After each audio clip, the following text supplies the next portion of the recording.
the new Confrontation game. But they actually launched this with it's all the old sculpts. So it was like a big box. It was like 220 miniatures in it. 16 different factions, like enough to field an army for all 16 factions. 2 like map boards to play on with 3 big pieces of terrain to put on them. And what they did was they had 2,000 early birds. It was like $30, $20 less, that's whatever it came out to. And if they said if they funded in the first 12 hours, they were going to give everyone a 17th faction. They extended it because they fell short, a little bit short, but they sold out of the 2,000 like less than 24 hours. Yeah, it looks like it funded in 2 hours, is what they're saying. Yeah, so they funded in 2 hours, but to get all of the 2,000 people committed to it. So they get to that point, they unlock a bunch of stretch goals. They had gotten like 700 and over 760,000, I think, at one point. Now they're at 639,000. I've been sitting here just watching money disappear, just go away from this thing. So there was 2,000 of those early birds that were gone within 18 hours. There's 368 of them available right now. Holy crap. So it's just spiraling downward in a backwards. And literally, like people just like have this basic, there's things that I know they cannot answer. And there's things that they can answer. And the things they can't answer, like can't give people exactly what they want, they need to explain to them. So unlike doing, from scratch models where, you'd have someone make the model and then you'd cast it and do a resin just so people can see what it looks like. They can't do that. They're using the original molds. Oh, man. So they're using the original molds to make new molds. But the fact of the matter is, you can't call the factory and go, hey, can you make me a sample now? No, because they can't. People are like, oh, can we see what they look like? But the things like they won't even answer things like what kind of plastic they're using. Oh, we're live. Hey, everybody. Yeah, we've been live for a while. Lance I didn't know we were live. We're live. You and I are just talking about Confrontation being a big clusterfuck. But like they have 14 days to go, and like literally people like constantly saying stuff to them, and they're just like are like so like, oh, well, why are you talking to us like that? I'm like, because you won't answer. Like they're so offended by people like this getting mad that they won't answer questions, and then they send out updates like, thank you for funding Confrontation. Thanks to you, this game will be back.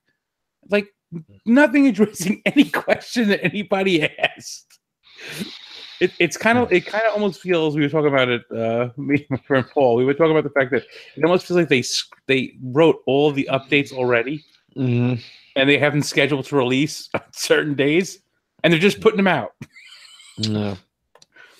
And that could very well be. I mean, some they may just feel like it's on autopilot, and when it hits certain thresholds, it pops out updates, and it's just weird because they were trying to appease people because since it's all models that are already out there, some people have like half the stuff that comes in the box already. So, but they only had the one pledge level to get the whole thing. So they were talking about, when we hit a certain, they came out with an update a few updates ago saying like, once we hit this level, we'll unlock the individual factions. And then it became like everyone's going, but if people just want it for the individual factions, they're going to pull their money from the full box just to get the 1 or 2 faction boxes they want, and you're not going to make the funding call. Oh my God, this is that's never good. I mean, if they wanted to offer full factions, they should just make them an add-on right from the start, and they'd probably end up making more than enough money to fund. Interesting. It's just very weird.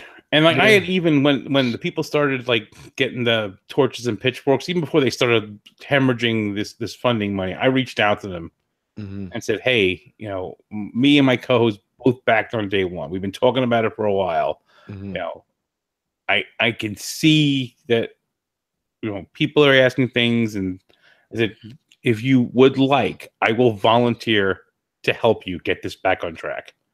And they didn't even respond. So I was like, all right, whatever. Wow. Yes, we're talking about confrontation for those in chat that missed the beginning. And yes, it sounds like it's not going very well for them. I haven't really been keeping up with it, but Anthony seems to have a lockdown on what's going on here. Yeah, it's quite the comedy of things to just to watch, only because it's almost like it's not real. Like, I don't know, you ever watch like Impractical Jokers? Okay, so it's kind of like one of those things where they tell the guy whatever they ask, you just don't respond. Yeah.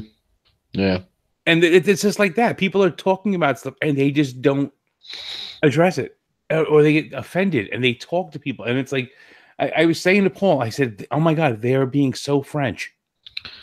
Wow, it's dropped again. Now it's only, that was, okay. I thought it dropped another 100 grand because it looked like it was down to 500. But like once I clicked into it, it's at 630. Yeah. You said it was at 780 or something like that? Like 7. I'll tell you where it got up to. It got up to over 790,000. Oh, I see. It's 532,000 with the conversion. That's 600 and yeah. But they had gotten to over 790 US dollars, and now they're at 639, 668. Jeez, man. Yeah, backwards is never the way to go. On the other thing is too, so since it was doing well in the beginning, people were getting excited because they were going to unlock more miniatures and so on.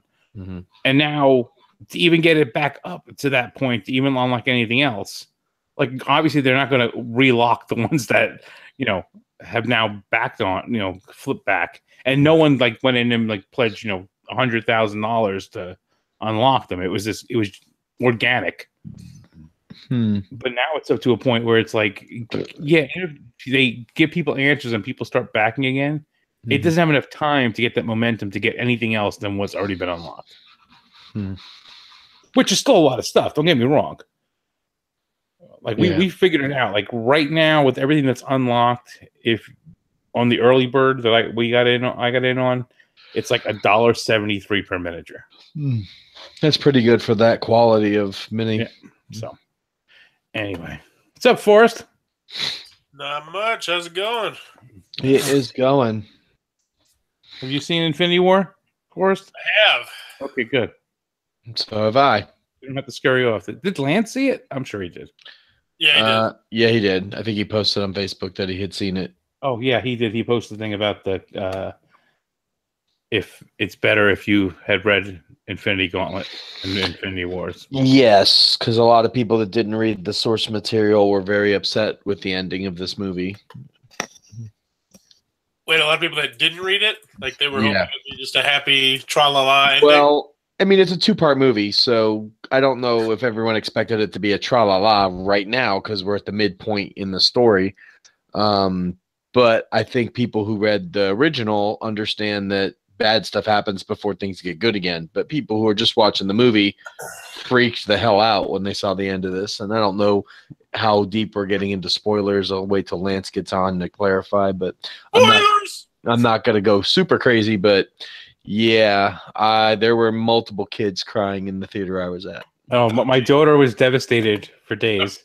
I have yet think about it like that. Yeah, that's interesting. You think about that perspective from kids. I mean, think about a 7-year-old whose favorite superhero is Spider-Man or something, and you just go and see that movie, and then tell me how you're going to feel walking out with your costume on and your little Spider-Man mask, and you're going to be bawling your eyes out. 7-year-old Forrest is bawling his eyes out. My daughter's 16 and she was bawling. Yeah, I didn't think about the kids. Yeah, that's crazy. The kids don't understand, what happens. And maybe they're not used to, the way these comic book movies work and how people come and go back and forth from. Yeah. Say no more. Yeah. I thought it was a great movie up until the last 5 or 10 minutes. then it was kind of like, okay, I know what you're doing. I get it.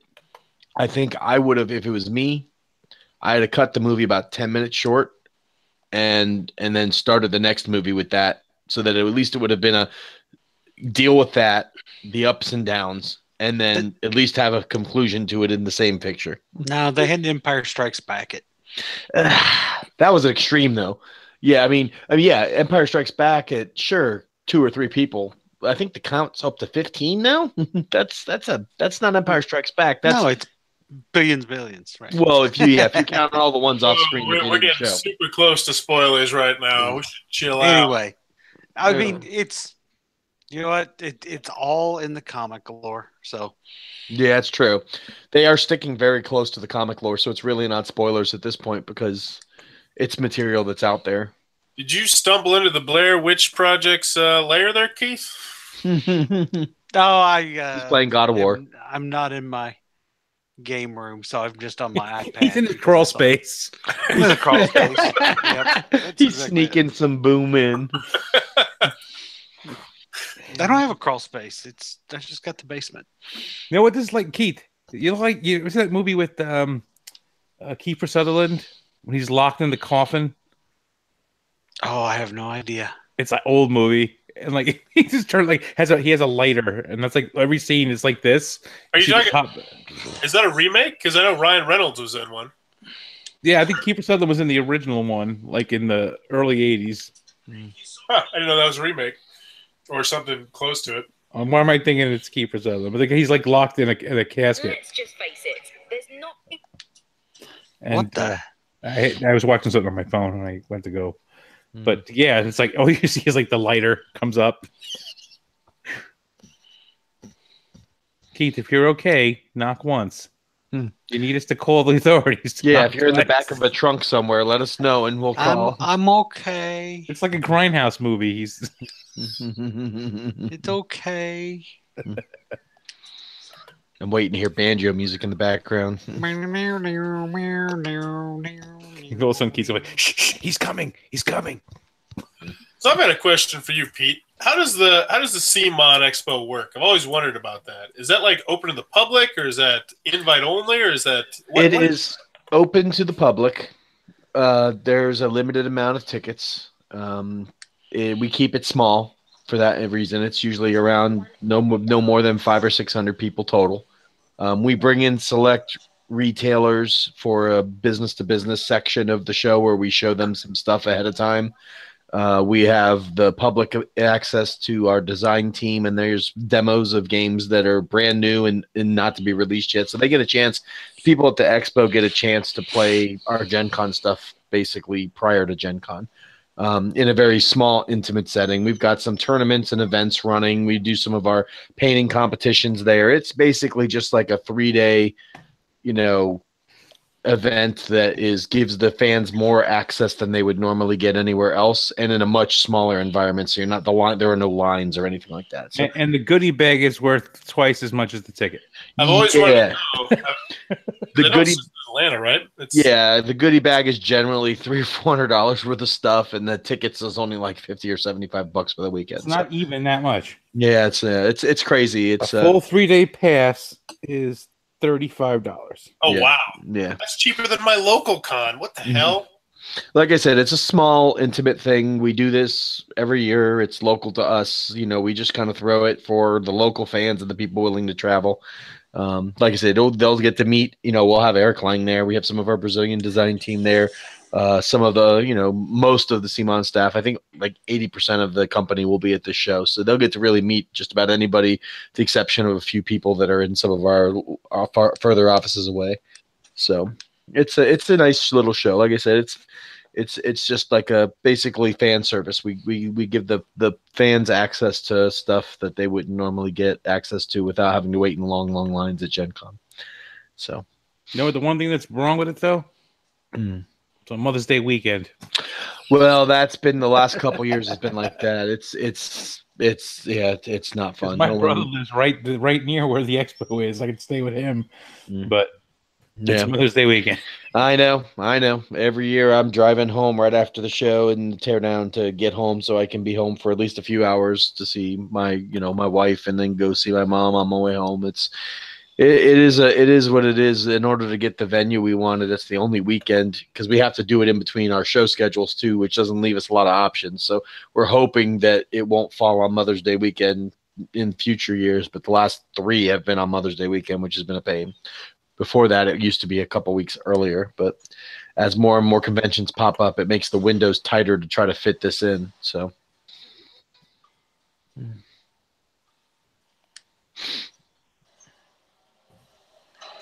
has anyone played anything interesting this week? I know I've played Thanos Uprising about 6 times, trying to kick his ass. This is a dick. He is a dick. I finally got Bark's side of the table. We talked about that a couple weeks ago, and I said from the rules it sounded like shit. It's actually pretty dang good. It's a really fun ladder game. Maybe you should have said that earlier because they're close to not funding. Yeah, well, that's what happens when you send me a prototype and don't ask me beforehand. They just sent it to me. I was like, is this a Kickstarter? What is this? They're 82% funded with 1 day to go. Oh, not gonna make it. That's gonna be very, very close. But I would if I had to bet, I would say no. When you're more than 10% away, it's very tough in the last 24 hours. See, here's the thing: they only asked for $6,000, $6,002 to be exact. I can see that. It's only 50 cards. I mean, they're at $49.24 right now. And it is about $16 for 1 copy. Oh God, that's a lot of people. It's going to take to 20 for 2 copies.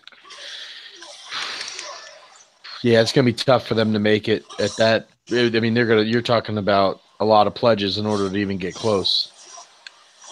There's no pledge level that will jump their total up significantly by just a handful of people. So I would say they're probably not going to fund. Yeah, I probably agree with you. I know Korea Board Games doesn't usually make like really big games, but is this really the first game you would put on Kickstarter if you're them? Wait, this is their first game on Kickstarter? This is the first game for Korea Board Games on Kickstarter. That's bizarre. Yeah, it's not. I just don't feel like it's a good Kickstarter game. Like, there's no frills. It's just a really simple ladder game. I mean, it's good, but I agree with you. It's not really, it's an odd choice. Like one of the things that we're like going through on the submissions and stuff that we're getting, we're considering signing and everything is sitting there going, okay, is this? It's a good game. Should this game be made? Yeah. Is this a first game? Because you got to come out of the gates with the first game's got to be the great game.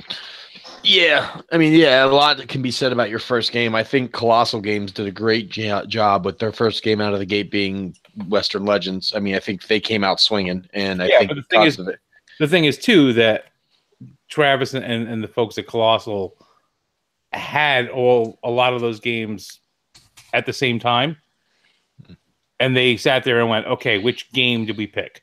It wasn't that this was the first game they picked and they went out thing, and that's what we're trying to do. We're trying to get a handful and then go, okay, and develop all of them, and through development go, okay, this is the one we're releasing first. Because if you look at the way that Colossal's done it, they did Western Legends, that Kickstarter ended. A couple weeks later, they started the next one. A couple weeks later, they started the next one. A couple weeks later, they started the next one. But they didn't sit there and go, okay, well, this is the first game we signed. This is the first one we're releasing, kind of thing. Right. They played that. Okay, where? How do we come out of the gate blazing? Kind of thing. And it's not easy. That's the one thing with a lot of people who go to Kickstarter and start Kickstarter. They're usually doing the one game they have. We have one game. We're going to kickstart it, and then then then we'll do a second edition or we'll do an expansion for it because that's all they got. Yeah, and it's kind of hard. You have to, if you want to make it, you got to come out with something and smack people in the face with it.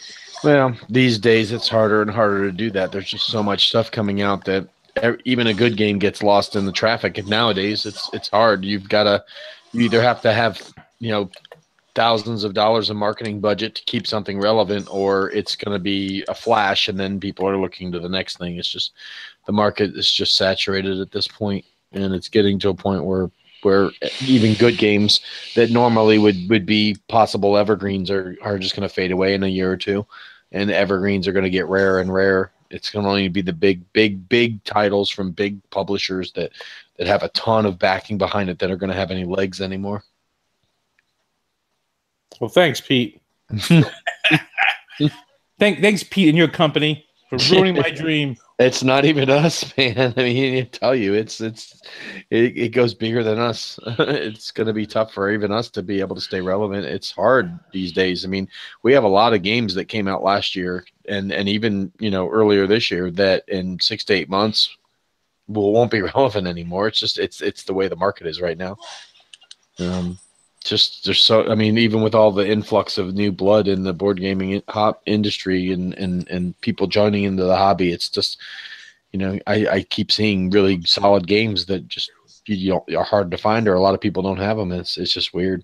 Oh, here's the other thing. Now, here's the other thing. So the companies that have done it before, these big project games, they're going to even take better advantage, and people who are starting, who are putting everything they've got, and I'm not just talking time and energy and sweat equity. I'm like, literally, they're like emptying out bank accounts to do these big, grandiose miniature games, are all going to get screwed over by things like the Evil Dead game. Oh, are we talking about that? Yeah, I saw that post yesterday about them. Money, guys. Yeah, that looks like that and the Terminator. Was it the Terminator game and yeah, the that's the game only thing I've backed in the last year, fuckers. I stayed away from both of them. Something just didn't click with me on either one of those campaigns. So luckily, I avoided both. I feel bad for anyone who did, because I doubt. So what happened? I missed it. I will pull it up. I'll pull a Lance right now. They basically said, "Hey, we're trying to keep the company afloat. We're selling shares. You're not getting any games yet. You're probably not going to get any games." They didn't say that. I don't think they did. They pretty much insinuated it, though. That the pretty much insinuated the fact that you're not getting anything. But if you want to give us more of your money for us to waste on something, if they're looking to sell shares of the company to keep it afloat, I can tell you now the manufacturers probably aren't getting paid right now. That's I backed the Hub, the drinking game, after Anthony told me about it. They didn't fund. Sorry. Oh, what? Was I the only backer? I think there was you and like the guy's sister. Too bad. Hey, there's still 11 days to go. We got $360. Okay, so between the Evil Dead game and the Terminator game, they raised just under $1 million on both between the two of them. Yeah, and how much of that went to licensing fees, and how much of it actually went towards the actual game? That's the magic number. I mean, the Terminator game only paid $220,000 on a $120,000 ask. Yeah, I mean, that's the big question. How big were those licensing fees? Because that'll tell you if the game's going to get made or not. If the licensing fees were low and they're just getting to the point where they're running out of money, but the game's already been manufactured, then there's a slight chance if they raise some capital that they can afford to ship it. Or worst case, charge the backers additional shipping to get it shipped. But if the licensing fees went and the manufacturing hasn't even been completely paid off yet, and they're at this point now trying to sell shares of the company to make money, that's not a real good sign that game's going to come out, either one of them. I got hope. I got hope to cling on to. I can't find it, actually. I can't find the email now. I don't know. I'm not. I would not be very optimistic in this situation. Oh wait, hold on. I think I have it. Oh, now a letter from our founder. Yeah, that one. It's for backers only. It's a shame. Well, it's not for backers only. Someone posted it on Reddit, and it's all over the place now. But yeah, I've already read it, but you can read it for the people watching. Dear Kickstarter backers, I'm writing to you today to announce something that truly has me energized. I'm announcing something that has been in the works for a very long time, super long time. Since I launched Space Goat Productions in 2006, it has always been my intent to build a creative, nimble company capable of bringing to life the coolest comics books, games, and someday soon, the coolest TV shows and films we could possibly dream up. In 2016, with our expansion into games, with our first 2 Kickstarter campaigns, each and every one of you helped get us a heck of a lot closer, a heck of a lot faster than we could ever dream. For that, I am forever in your debt. However, even with the massive successes of both of our Evil Dead and Terminator campaigns, the financial side of our business has not been easy. There have been cost overruns, personnel changes, increased tax liability, and generally more growing pains than I ever imagined possible. And a small but growing company could be faced with a problem. That problem was thrown in our face over the last 20 months, but the biggest hurdle of them all is the simple fact that we had built our financial projections on backers and retailers getting both the Evil Dead and Terminator games in 2017, and we had planned to have a third board game kickstarted and in manufacturing by now. Without the revenue coming in from those 3 major projects, working capital has simply gotten very, very tight. Here at Spaceboat, we handle problems of all shapes and sizes head on. That leads me back to my announcement. On Tuesday, May 1st, roughly around noon, we will be launching an equity crowdfunding campaign on WeFunder. We've been working for over 6 months with them to put together the best plan possible to offer each and every one of you an equity opportunity in our little company, something that would make Spacegoat a company that is truly of, for, and by the fans. I'm generally pretty passionate and excited about things we do at Space Goat, but this has me truly pumped. Thanks to regulation crowdfunding, backers like you can now literally, caps, own a piece of our company so we can continue to make cool stuff together. I like how they use the word continue. On Tuesday, any of you who may be interested can pop on over to this website to participate in an equity fundraiser for working capital. We are giving you, our backers, a 24-hour sneak peek at this offer, so you can pick up an early bird perk available to those that buy in up to the first $100,000. If you grab the early bird, you will be allowed to purchase equity in our company at a 20% discount off our $5 million evaluation. This is a tremendous discount and the best deal we could put together for blah, blah, blah, blah, blah, blah, blah, blah. So, yes. I'm curious how they got a $5 million evaluation when they have no products yet. Well, they have no game products. They have comic books and graphic novels. All I know is if they're having issues with manufacturing board games, the beginning of that where he talks about how they want to get into licensing in movies, if they got problems because movies are going to cost them 10 times as much as a board game to make. If they can't even pay for a board game and manage the resources there, I don't see how they're going to be making motion pictures anytime soon.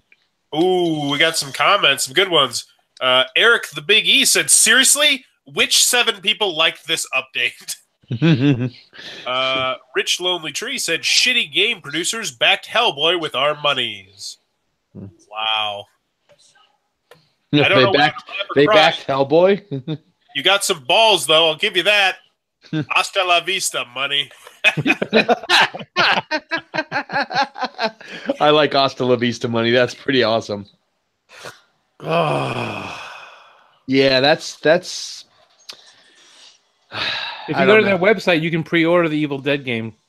Whoa!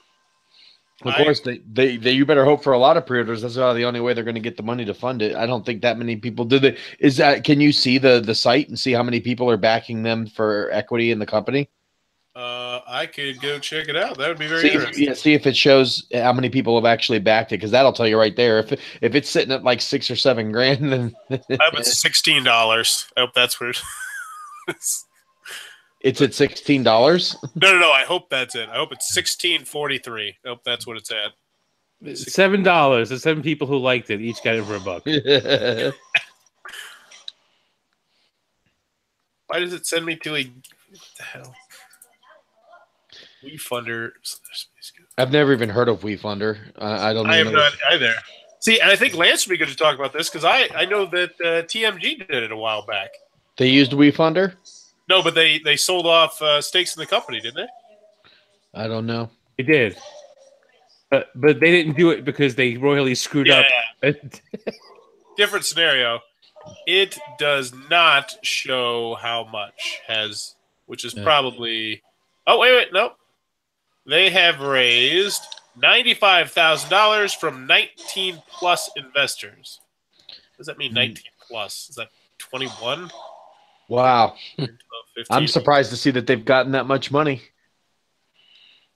95,000 from even if it was like 50 investors, that's a large amount of money per. It sounds like there's like one guy just dumped like 60 grand into it or something.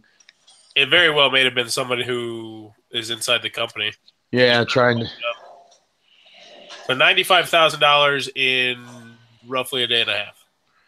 Either that or it's another company saying, okay, we'll get in on this and take over their company and grab those IPs, which is also very possible because that seems like a large amount of money for a small amount of backers. Do it, Simon. Go get that Evil Dead and Terminator. You know why would they want crappy game licenses? Because you could put the Evil Dead Zombicide and Kickstarter would freaking explode. But they've already got Evil Dead characters in Zombicide. Yeah, we do. Yeah. Terminator. Oh my God! Here's the funny thing. So I'm on the WeFunder thing.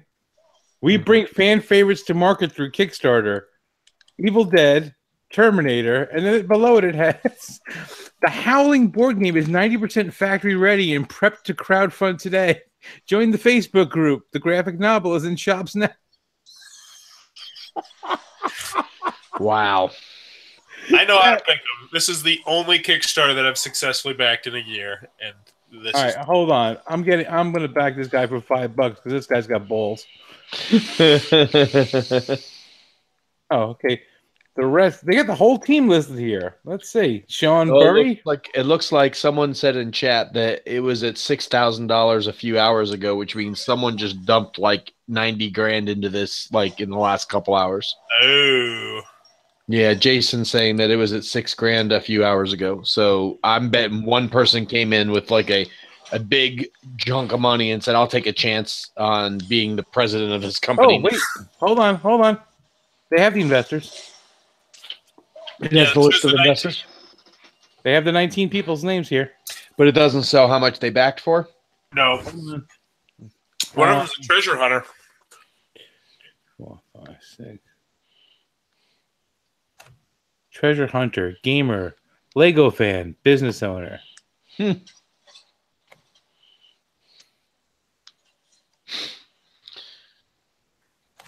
Yeah, it sounds like one person pumped that number up. Too friggin' funny. Yeah, no, it is what it is. I mean, I hope you get your game for us, but I wouldn't be too. At this point, you might as well just not pay attention and just hope one day it shows up in the mail. Yep. Pretty much that's what I said to myself. I was like, all right, I back one Kickstarter a year, pretty much, one big one. And that was what you chose, the Terminator one? I love Terminator. Mm-hmm. What had happened if you had backed that and a month later they announced a National Treasure board game? Would you not be pissed then that you? I would have been super pissed. Yeah. I just get looking at this whole list of people on the team and just trying to see oh, you're the person to blame for that. They're calling for people's jobs by name in the comments on this. Oh yeah, come on. Think about it. I mean, all the crap you see on some of the Kickstarters when they're just late, let alone the chances of having something like this happen. I imagine the comments on the Kickstarter page are just completely toxic. Holy shit. This is the Angry Joe show. I think that's the legitimate Angry Joe show. What do you mean? One of the backers left a comment, and I'm pretty sure it is actually What's the name? Angry Joe show. Yep, that's their account on Kickstarter. This is really not okay, guys. I'm not sure who told you posting this would be a good idea or that people would be excited for this update. You're really damaging not only Kickstarter as a brand, but hundreds of other potential projects. Oh, because he did He's got one running right now. Street Fighter is his project. So, yeah, when you see that, a licensed IP project to go through this, it makes people leery about backing the Street Fighter game. They were doing that. Jaleco's doing that game for the Angry Joe show. They designed it, and Jaleco's funding it. Well, yep. Good to know. Me and an internet celebrity are in the same boat. Okay, wait. This is the best part. There's all these questions on here. So, the WeFunder, how do you measure success of a game or any other project? You've probably seen enough Kickstarter campaigns to know that they're not asking for enough to pay for everything. We don't take that approach. When we come up with a funding goal, we generally figure out the bare minimum we need to cover all expenses, including the minimum guaranteed for the license and a little bit of advertising money. We break it down like we would break down any budget. You tally that up and keep it as conservative as possible. If we say that we need $70,000 for a game, we literally we need that to make the game. It would be fiduciary irresponsible to try to fund a game for less than what we actually need to make it. So if you actually got what you needed, you got more than you said you needed to make the game, why the freak did you not make the game?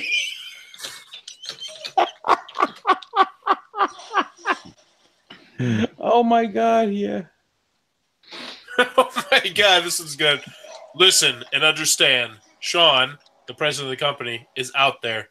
He can't be bargained with. He can't be reasoned with. He doesn't feel pity or remorse or guilt. And he absolutely will not stop ever until you are broke. Oh my God. There is not one positive comment on this fucking list of comments. Oh, wait, and there's questions that they answer, which is even better from people. Oh.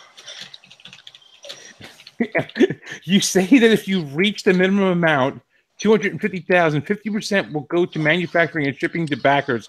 Why didn't you set the minimum amount to $125,000 to ensure that backers at least would get the games they had pledged for?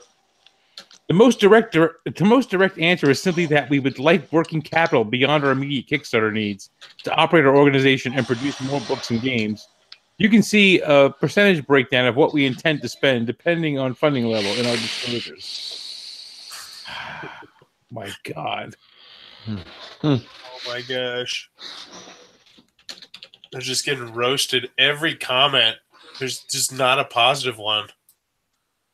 I mean, there's literally 4, 8. There's 20 friggin' people who are part of this team. That's a large team. No wonder they can't afford it. Just their salaries alone are going to eat up almost all the first Kickstarter money. And the thing is, they're not like, startup people either. Like, these are all people who came from like actual industry jobs. Yep. So that's the problem. And they're in Massachusetts, which is also not a cheap place to run a business. They don't have any products in retail now, so they're not generating any income. So they took that Kickstarter money, and they had to not only make the game, manufacture it, they had to pay their employees who've been working on it for the last how many months or year. So I don't know. I mean, I'm sure they had to take a loan to get started. They had to buy the IPs. The IP holders are going to want that money up front. They're not going to wait until the game comes out. So it's easy to see where they probably went wrong. Probably a lot of costs they just didn't factor in, and maybe expected the second Kickstarter to maybe help finish the first, and then once that got to retail, it would help pay back the second. And you see it all the time. A company comes out with a Kickstarter, and then they come out with their second one a little too soon before they've gotten the first one out the door yet, and then all of a sudden you start robbing from Peter to pay Paul, and before you know it, you're in this position where you just can't come back from it. And it happens in smaller companies all the time, and they're not even dealing with licensed products. They're dealing with just games that they bought off a designer and made their own IP for. I mean, when you're talking about licensed products, there's a lot more things that go into it, not just the license fee, but you have to get approval from them at every stage of the development. And the artwork has to be approved by them. Text on the cards has to be approved. I mean, they want approval on everything, which can take months and months. And those IP holders aren't hurting for money. So they can sit and take 3 months to approve the artwork, whereas this company needs to get the money now to stay afloat So I can easily see where they went wrong. When you're doing IP products right off the bat as your first project, you better have a shit ton of money banked before you go into it, or you're going to have this very same problem. Yeah, Fifth Street Games did the exact same thing. That was their downfall. I remember that. I backed that Monster Rampage game they did, and I finally got it. I had to pay like extra shipping to get it, but that company went under very shortly after. Matter of fact, they even sent me the thing saying, you know, something about if I wanted to try to be part of a class action suit, blah, blah, blah. And I was like, no, I got my game. I'm good. I don't need to get involved in that. But yeah. But my point of the whole thing was, if the company like Space Goat that isn't just, you know, came out of nowhere, they were, you know, they've been making these comic books and graphic novels for a few years. They had the licenses. They had proof they had the licenses. They made it up. So how does this help anybody who comes along who literally, like I said, you know, they've saved every penny they've ever made and they're investing it to get, you know, models made and, you know, samples and artwork and all this stuff ahead of time, you know, for their miniatures project. And they've done everything they can. Who the hell's going to sit there and go, yeah, I'm giving these guys who I've never heard of money? Yeah, you it got doesn't. cash. I mean, if you're like a dentist or lawyer, you got money to throw around and piss around. I mean, it'd be a fun gamble. Like if I made 120 grand a year, I'd be like, yeah, fuck yeah, I'll jump in on this. This sounds like fun. I mean, I don't know. I guess seeing how their first two campaigns went and where it took them, they're obviously just don't really. They didn't plan for every contingent, and I think that investing in a company that's obviously trying to find their way and doesn't have a clear direction is probably not a smart idea. Why would anybody give them a dime? It makes no sense. It does make no sense. I mean, like Forrest said though, you know, if you're some single doctor that's into board gaming and you've got 50 to 100 grand sitting in the bank that you're not investing, it's like you could throw $5,000 at this and it wouldn't affect you at all if you never saw it again. I could throw $5,000 at a guy that has the ability to sculpt me models from scratch. You could, but and I'd actually get something for my money. So here's the weird thing.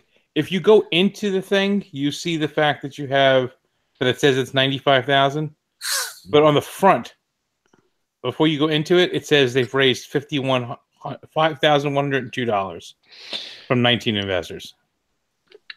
Then that's probably the accurate number. They probably started the Kickstarter at maybe what money they had left over. Maybe they self-invested. They probably let the employees have an opportunity to invest in the company. So that probably started it. And then the investors coming in outside of the company are the ones that are in the crowdfunding. Because when you go to the actual page on the top, it says Invest in Space Goat Productions LLC, and like on the right has like the graphic.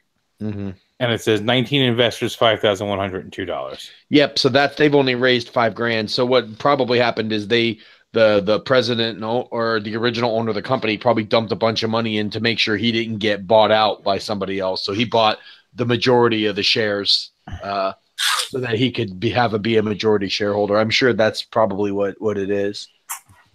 So then just to make sure that some guy didn't come in and drop $70,000 on it and all of a sudden become the guy calling the shots. Yeah, hold on. I'm just playing around, see if I can. Okay. It's a sad story. Like this doesn't do the industry any good. No. So here's this whole thing. I'm looking at it because it's a price history. So January 2014. This is what they had. This is the weird thing.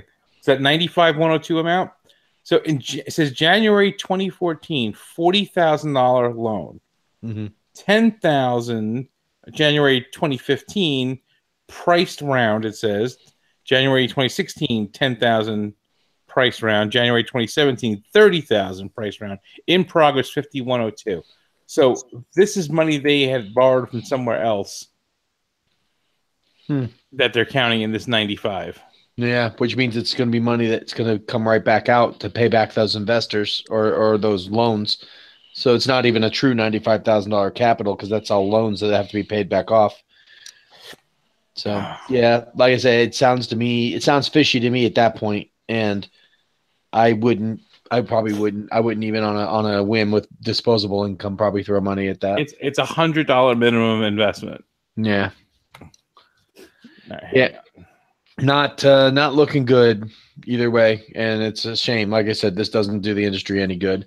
This makes people more skeptical of Kickstarters and the fact that these are licensed products. And you would think, as a consumer, you would think that if somebody was able to afford the license for a product for a game like a Terminator game or an Evil Dead game, well, see, it's a safe bet that the companies that sold those licenses did their background check and made sure these companies were going to produce a high quality game. So you feel it's a safe investment to back that Kickstarter, and this is going to destroy that confidence that any licensed IP game, unless it's from a reputable company that's been in the business forever, is going to fund and it's going to get delivered, and that doesn't do anyone any good. Well, the thing is, they have the Evil Dead rights because they actually do the Evil Dead comic books. Mm-hmm. But yeah, but they don't. People don't care about that. They just know that they had the rights to make the game, and it's now looking like it's not coming out. And this is also why that other company had to do the Terminator 2025 game, because this was the Terminator game that was out there. So they had to get the license for only for was it Terminator 2, I guess, considered or whatever. Hey, Aldi. Hey, how's it going? You done winning all that big fat cash? Fat cash. Your poker. Oh yeah, dude. You're on a hot streak. I've been playing this stupid game. Well, that was so. The Q is a sort of inferior HQ trivia. There's two of them. But I've been playing this damn game since BGG-Con last year. Not every day, but like mostly every day. Look at that, $1.38 winner. Look at you, man. It's HQ, the one that had the big thing about the question about the that everyone was freaking out about, because they didn't win $4. It was about the word flauta. Literally, they've had many questions that are controversial. They're like, "What's the main ingredient in bird's nest soup?" And that knocked out like 1 million people. It was a Q3, like Q1, Q2, Q3 are mostly gimmies. But Q3 might be like a little hard, not hard, but tricky. And so the question was, what's the main ingredient of bird's nest soup? And the answer is bird's nests. And it knocked off 1 million players with one question. So that is like, there's all these like memes and stuff that are in the, like, what's the plural of octopus? Octopi? It's octopuses. Yeah, like there's these kind of funny questions that you think you know it, and then, but yeah, it's fun. It's like there's like kind of a community, but there's no way to like there's no forums or anything. There's chat. So every time I look at the chat like so there's like 2 million people playing every game. Oh, those chats are the best. And the chat is just death. I mean, it's just awful. My kids. So I don't even watch it. I don't even look at it. But every once in a live while, one. I'll swipe it over and it'll say bird's nest. What? My kids will do that live one. I don't know if it's the same kind of thing. Trivia. Yeah. It's the person that goes, "Oh, okay, and here we go. We got the 5,275,000 people playing right now," and they'll give the multiple choice question. Yeah. Yep. Three answers. Yeah. Multiple choice. It's 12 questions. You have to get all of them correctly to win. Like if you miss one question, you're out. Yeah. You can have extra lives in the game. So if you have an extra life, it will save you. If you get out on a question, it'll put you back in the game. You cannot use the question or the extra life on question 12 though to win. You have to answer question 12. And the questions are just stupid, ridiculously hard. Luckily, so it's supposed to be. If not, then everyone would win. Everybody would win. Yeah, enough people. And I won on a day where I think there was. So they give away $5,000 every session, and this was like I think it was an afternoon session. No, it was an evening one. 2 million people playing, something like that, or over 1 million, I think that was. And then I think there was 3,000 winners in a game I won. Now they've had on Sunday nights they do $25,000 giveaway. I wish you would play, Anthony, because you could definitely win. Well, I was doing it with them, and I was I you're helping them. The fifth question, Yeah. It got to the point. I was like, what the hell is this? Yeah, Who it'll is have this? questions like, which of these people is not in the Rolling Stones, and it'll list the names of people, and I have no idea, right? Like, or Beach Boys, like that. Yeah, was but that stuff is different. You'll get one that's all of a sudden it's a question about some R&B artist, like some rap guy. Like you gotta have like diverse 2 Chainz. 2 Chainz. Yeah, well, I that's know what we that need the name. kids for. So I made it to question 12 last night, in a different game, and question 12 zonked me, which sucked because I could have won again. That was actually, I could have gotten some decent money out of that one.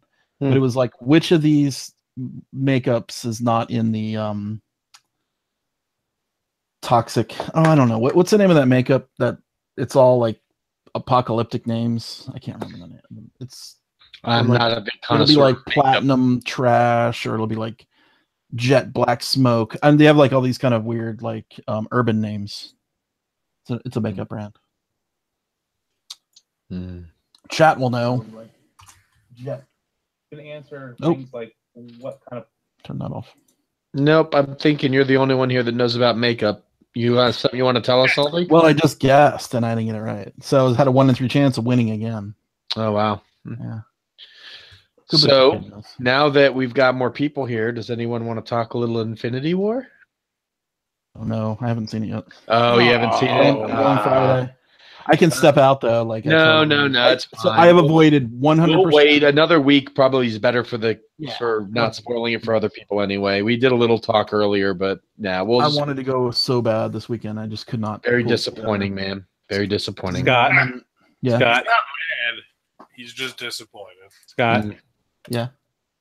Kevin Spacey is Kaiser Soze. Oh no. Kobayashi is just a name on the bottom of a mug.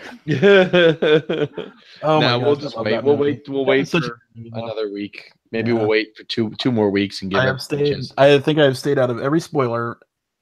Obviously, I know someone dies. That's all I know. Oh God, I want to talk to you so badly. That's so impossible to. As soon as you see someone post about Avengers in a sad emoji, or we're like crying or whatever, and I'm like, okay, someone died or someone's banished or something. I mean, I read the Infinity War comic book. Isn't anything like that at all? I would love to sit in the theater with you. We got going on. Next week. Next week. Okay, I got a question. Not spoiler.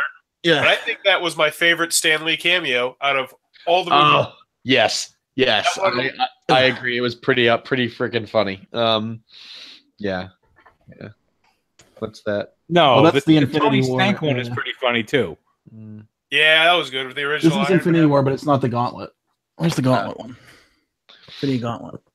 Yeah, it's been so long since I read the comics. I don't remember exactly how closely they're following it. I know that they're following it closer than I expected them to, but it's been so long that my memories of the comic book are faded now, so I don't know exactly. But from what I've been hearing from other people, though, is that it's closer than to the books that people thought it was going to be, but they've still taken many liberties with a lot of stuff. So it's a different story. I mean, the Infinity Gauntlet comic book is it would be impossible to make. There's just so much in there that it's ludicrous. Mm-hmm.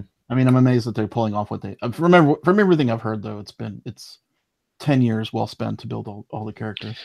I thought Ludacris was a rapper. What? How come you guys aren't on video? Like me and Pete and Forrest are the only ones. What's going on? I don't know. Keep playing God of War. I'm playing Dad of Boy. Dad of Boy. He's playing Dad of Boy, and Anthony doesn't have faith anymore. Have you gotten the ability where he can shoot arrows for you? Spoilers, dude! Spoilers! I'm spoiling Infinity War for you now. And we were trying to be nice, Aldi. That's it. I'm telling you how it ends now. I love these. I mean, I love these kind of things.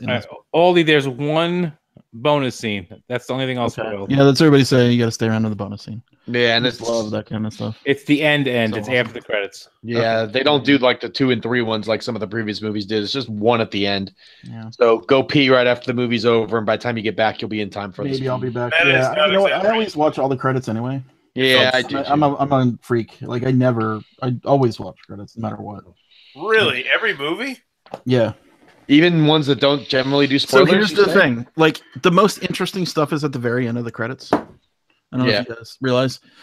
You probably do, but there's all these like special thanks to blah blah blah, and you're like, what? Oreo cookies? You know, like that. Why is that? In like there's all these weird. Yeah, I do enjoy those. And then the shoot on locations and all that stuff, and then I always know like it's just interesting to me to see it, and I'd like to see the size of these things, just the hundreds and hundreds and hundreds of names that go by. It's just I like them because if you read some of them, like people that don't have scenes in them, there are sometimes Easter eggs in.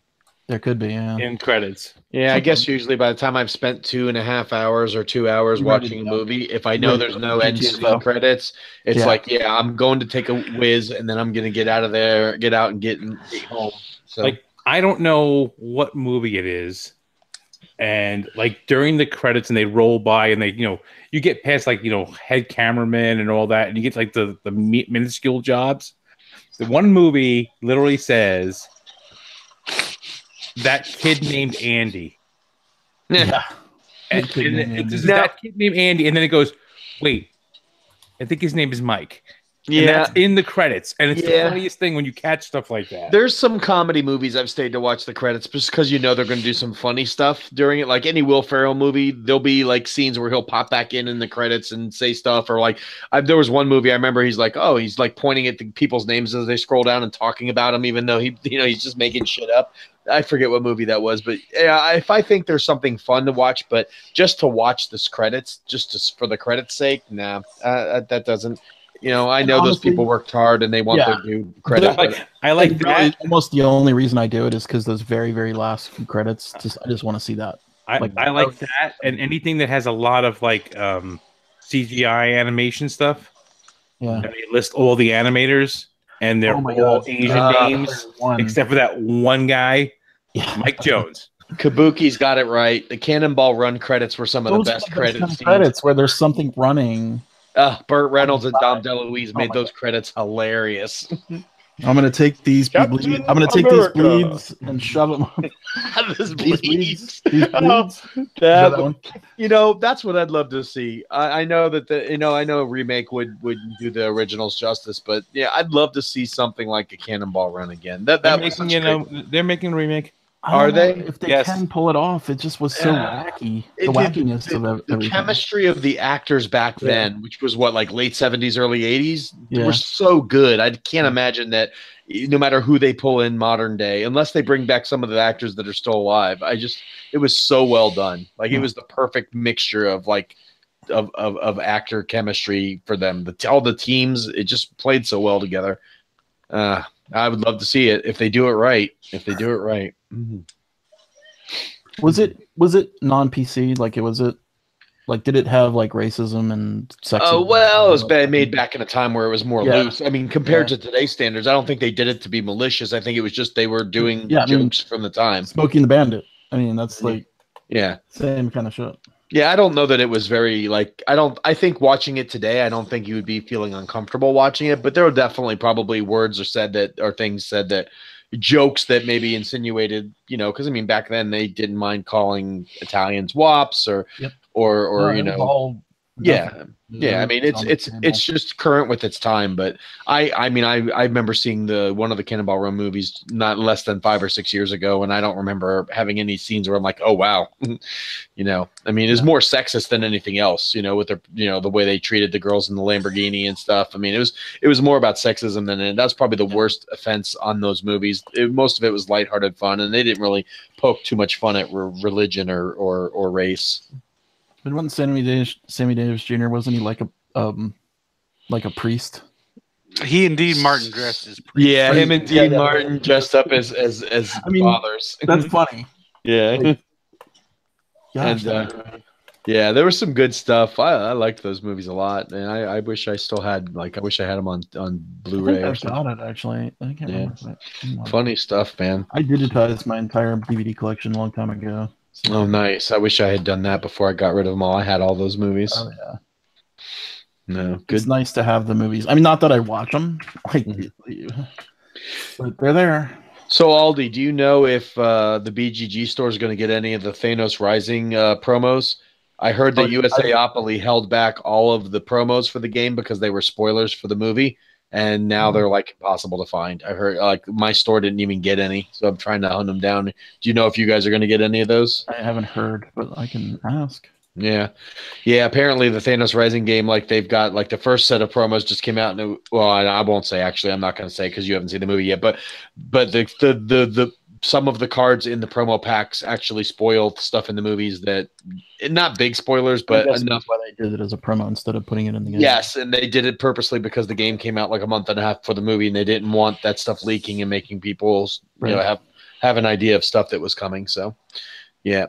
I was very, very bummed to see it because they're already on eBay for like $50 a pop. So. Oh, so I shouldn't go looking on. Damn, I don't want to see it now. I only have to make it through all day tomorrow. The promo pack is like tonight, tomorrow, and all of Friday. I'm going Friday night. Oh, okay, good. Well, you don't have to wait too long. But yeah, they're doing promo packs for that. Have you played Thanos Uprising yet? Yeah, I like it. I liked it a lot. Really cool. Yeah, it's really fun. The promo packs are just new bases so that you can choose a different character as your starting character. But there are some cards in the pack that also have things in it that may be very minor spoilers, but spoilers. So, but yeah. I would have played to get on a harder, like amp up the. We played it 6 times last weekend. I had a bunch of people over, and it was kind of like a birthday bash. And we played it 6 times. We started off playing against 6 villains. And the last 3 times we played a 10 villain, beat all 10 villains game, and we won our final game. Yeah.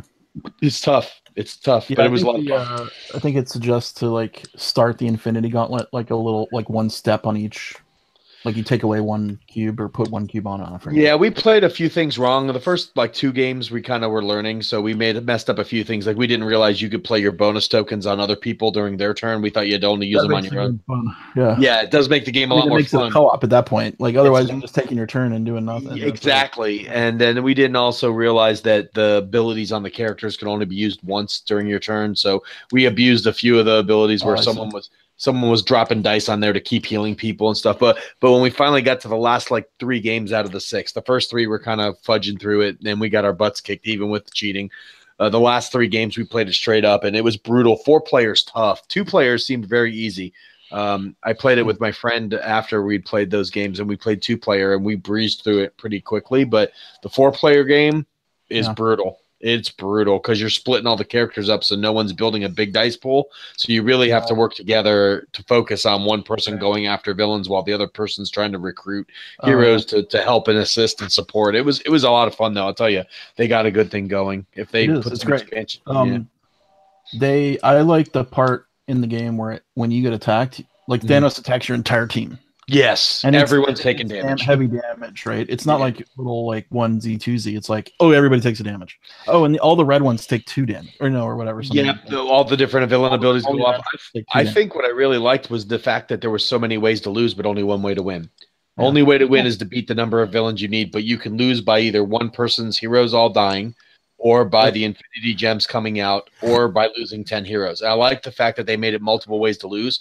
We've lost almost every way now. The only one we haven't lost to yet is all 6 gems coming out.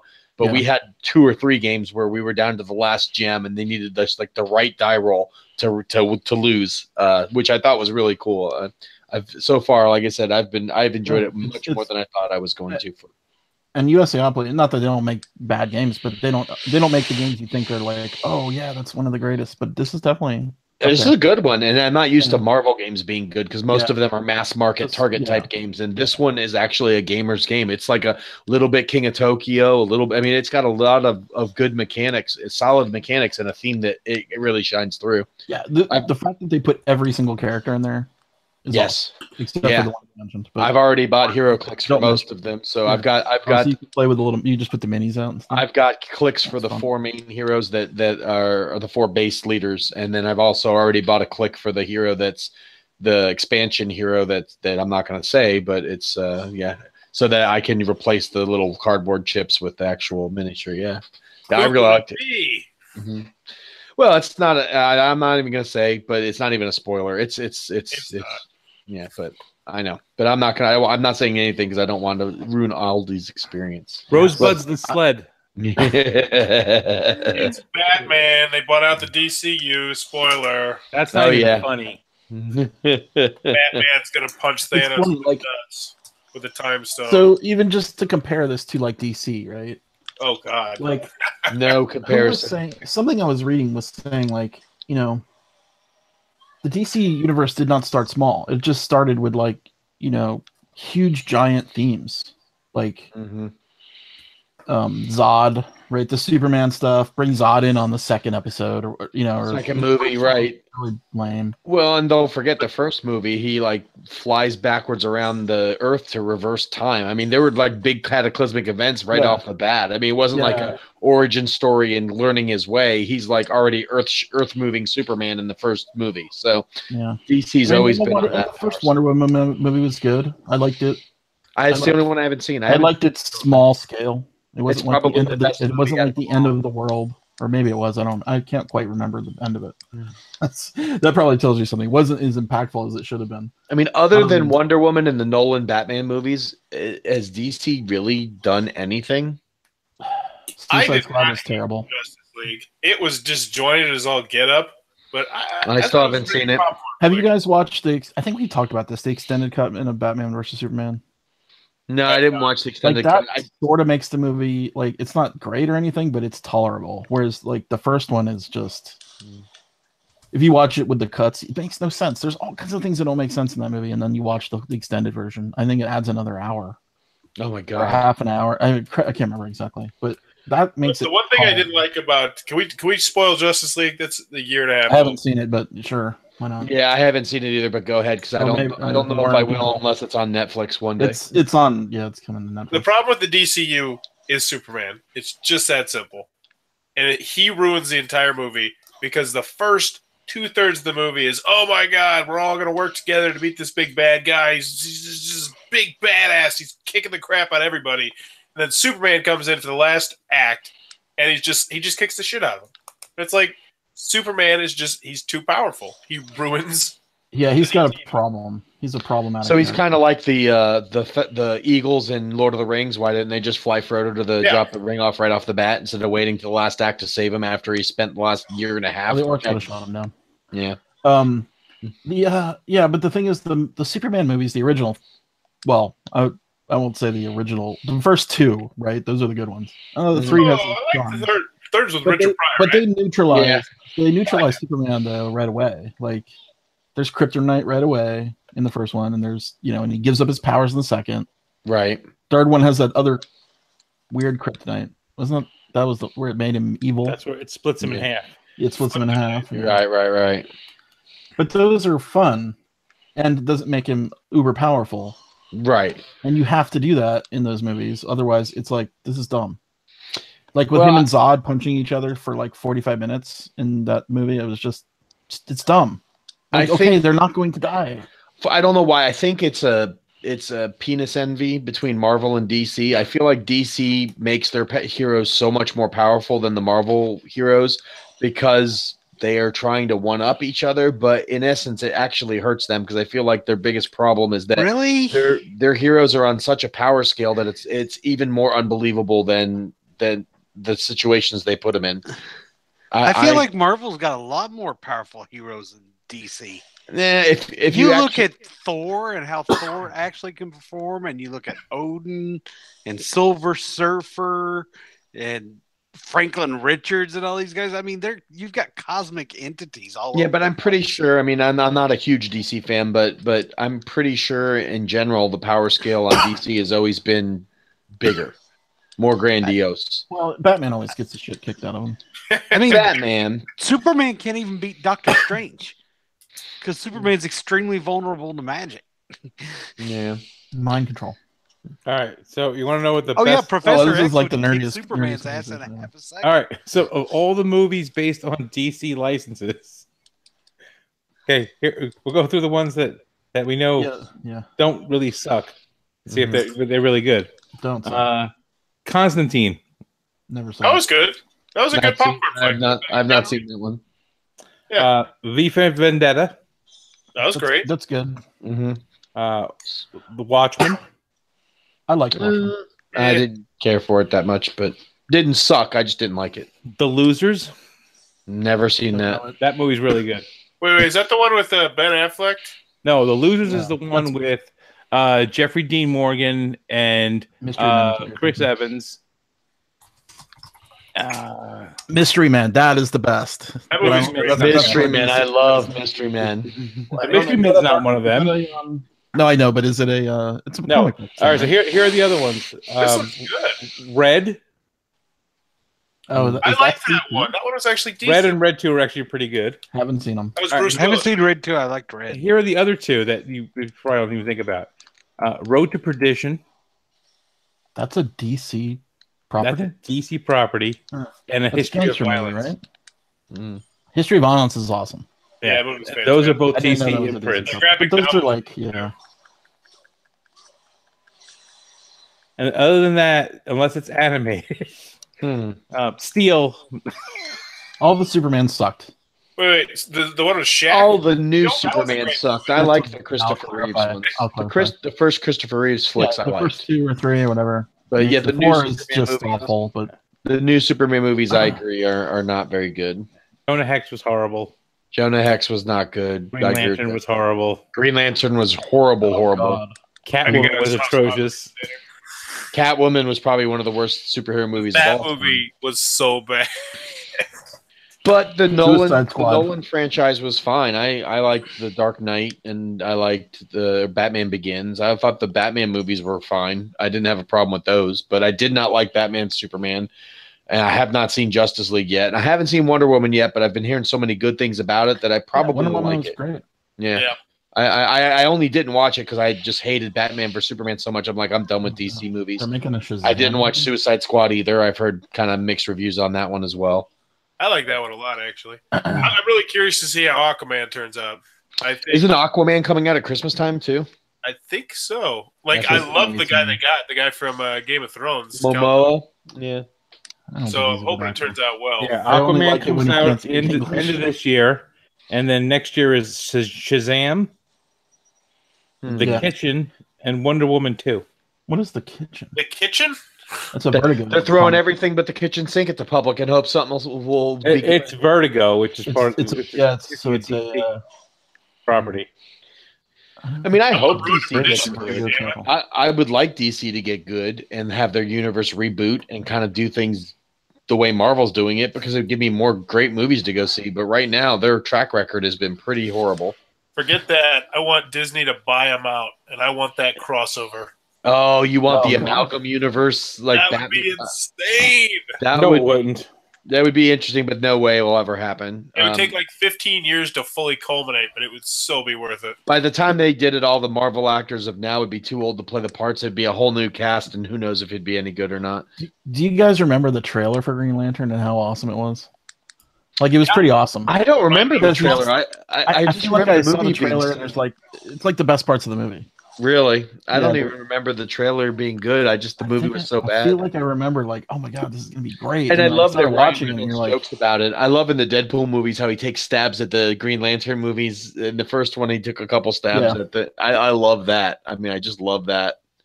I don't know. DC just seems lost. Ant-Man Wasp. Yeah, Ant-Man all, Wasp looks good. like I said, all the Marvel movies have been I mean, great with the Which is, exception I was of kind of like, I'm kind of like Dark World.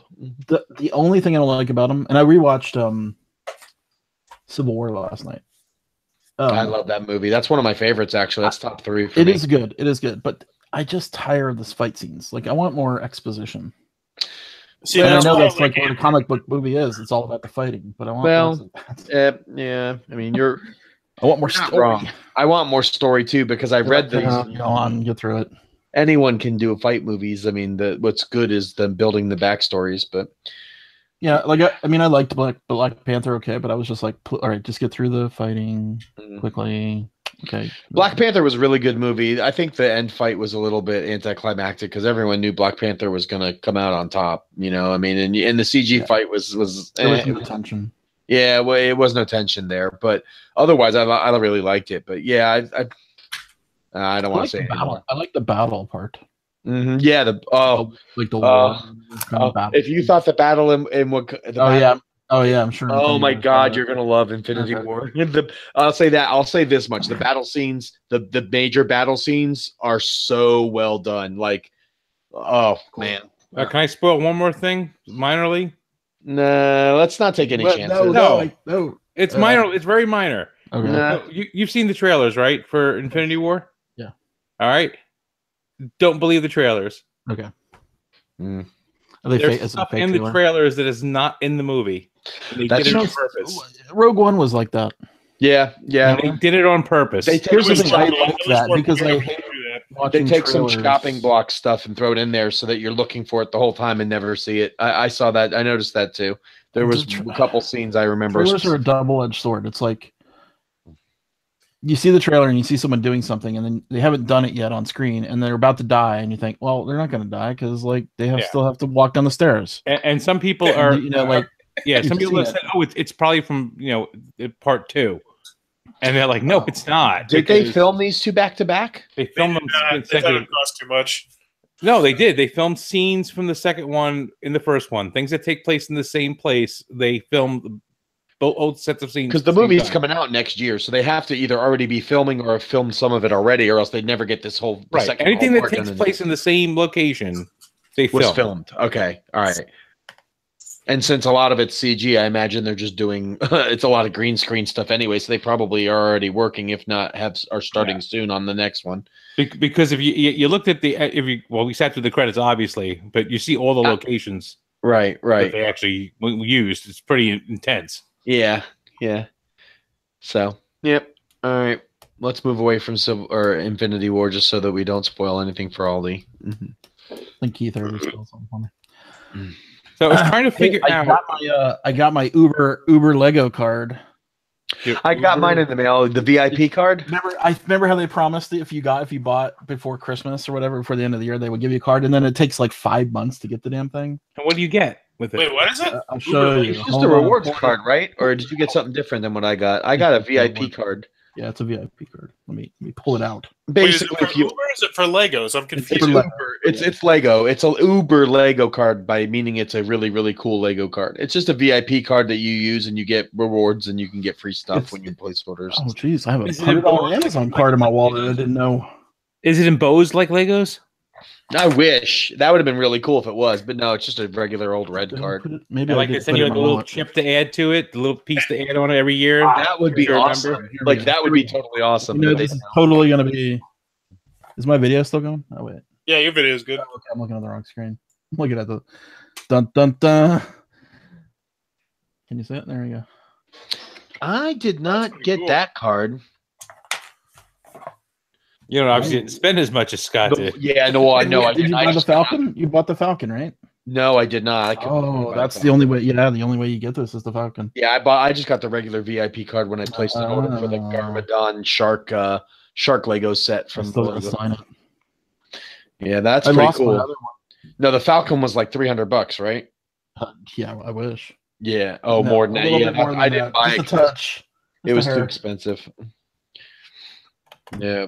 So I have the original one, which if you can see, I gotta close that door. It's hovering over me. Ah. Oh wow! One of those landing pads is hanging over the. Yeah, it's not coming. It's not coming off. But I never got to build it. Who built it for you? Dirk. Do you know who Dirk is? No. I know who Dirk is. What fun is having a Lego set if you didn't build it yourself, though? That's the whole exactly. I know, and so BGG Con 2007. When did this come out? This thing, I think the original one came out in 2005. So it might have been like the first. It was probably the first or the second BGG Con. Mm-hmm. It was the second. Dirk, he's basically my ex business partner, ex co-founder. He comes into town. We're getting ready for the convention. I'm working on the library software, like coding. He's building the goddamn Millennium Falcon out in my kitchen. I'm like, God damn it! I built all of the feet. That's the only thing I built on that. Oh man, 10 of them, I think. So the next one you bought, it's all mine, baby. Lincoln and I have talked about it, actually. Before this was, so I told Lincoln to buy one, and he didn't listen to me. He's like, it's too expensive, and they were pretty expensive back then too. And he's like, I'm not gonna buy one. Do you see my Star Destroyer? I see it. Yeah, Super Star Destroyer. Cool. God, it's I just like the that. Star Destroyer. Oh no, It's is that the the, UCS? Oh, that's awesome. yeah, Okay. Awesome. yeah, it's gigantic, and I've got the Corvette over there. Oh, nice. Ooh, the original one. Yeah, Oh man, the big one, collectors. the That's a UCS. collector. Oh man, I want that. I don't have that one. That's sweet. Yeah, that thing wants to fall apart every time you touch it. Yeah, So it's a does bit. that thing. I've seen Lincoln's. He's got the original. one, too. There's your scale. Oh yeah, there's your Corvette scale for the the Ringler. yeah, it's huge. That's awesome.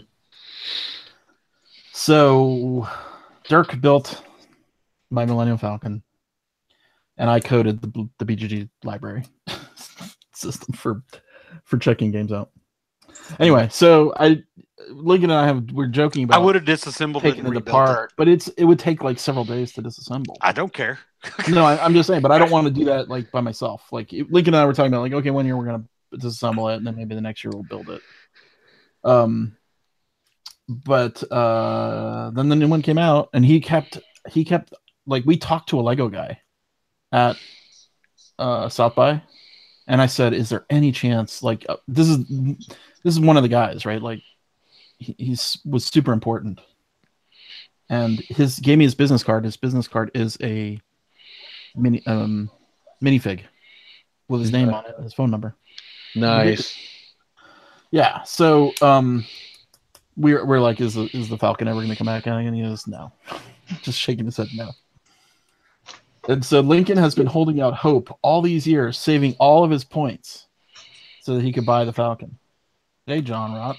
Hi, everybody. Long time no see. And I mocked him. I'm like, it's never coming out, man. Just like, let's try to find you one on eBay or something, and we'll figure out how to get it. And he just did not give up hope. And then last year, they announced it. He's like, I told you. And I go, you're right. I would not have believed that they were ever going to put it out again. And they put it out even more massive than the original. Nice. Oh yeah, So it's ridiculous. Like they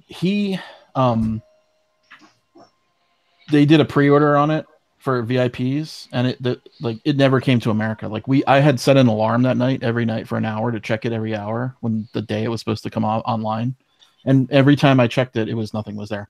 Then 1 hour went by and I fell asleep, and I wake up and it was sold out. I had an alarm set for every hour.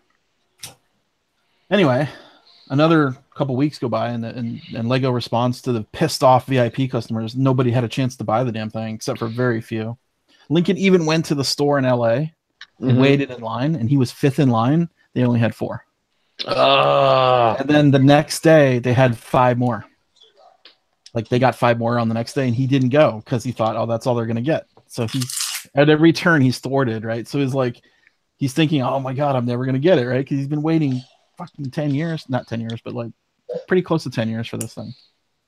And finally, he wakes up one morning, and just by sheer luck, they timed it, and they sent out an email, and they said it's available again.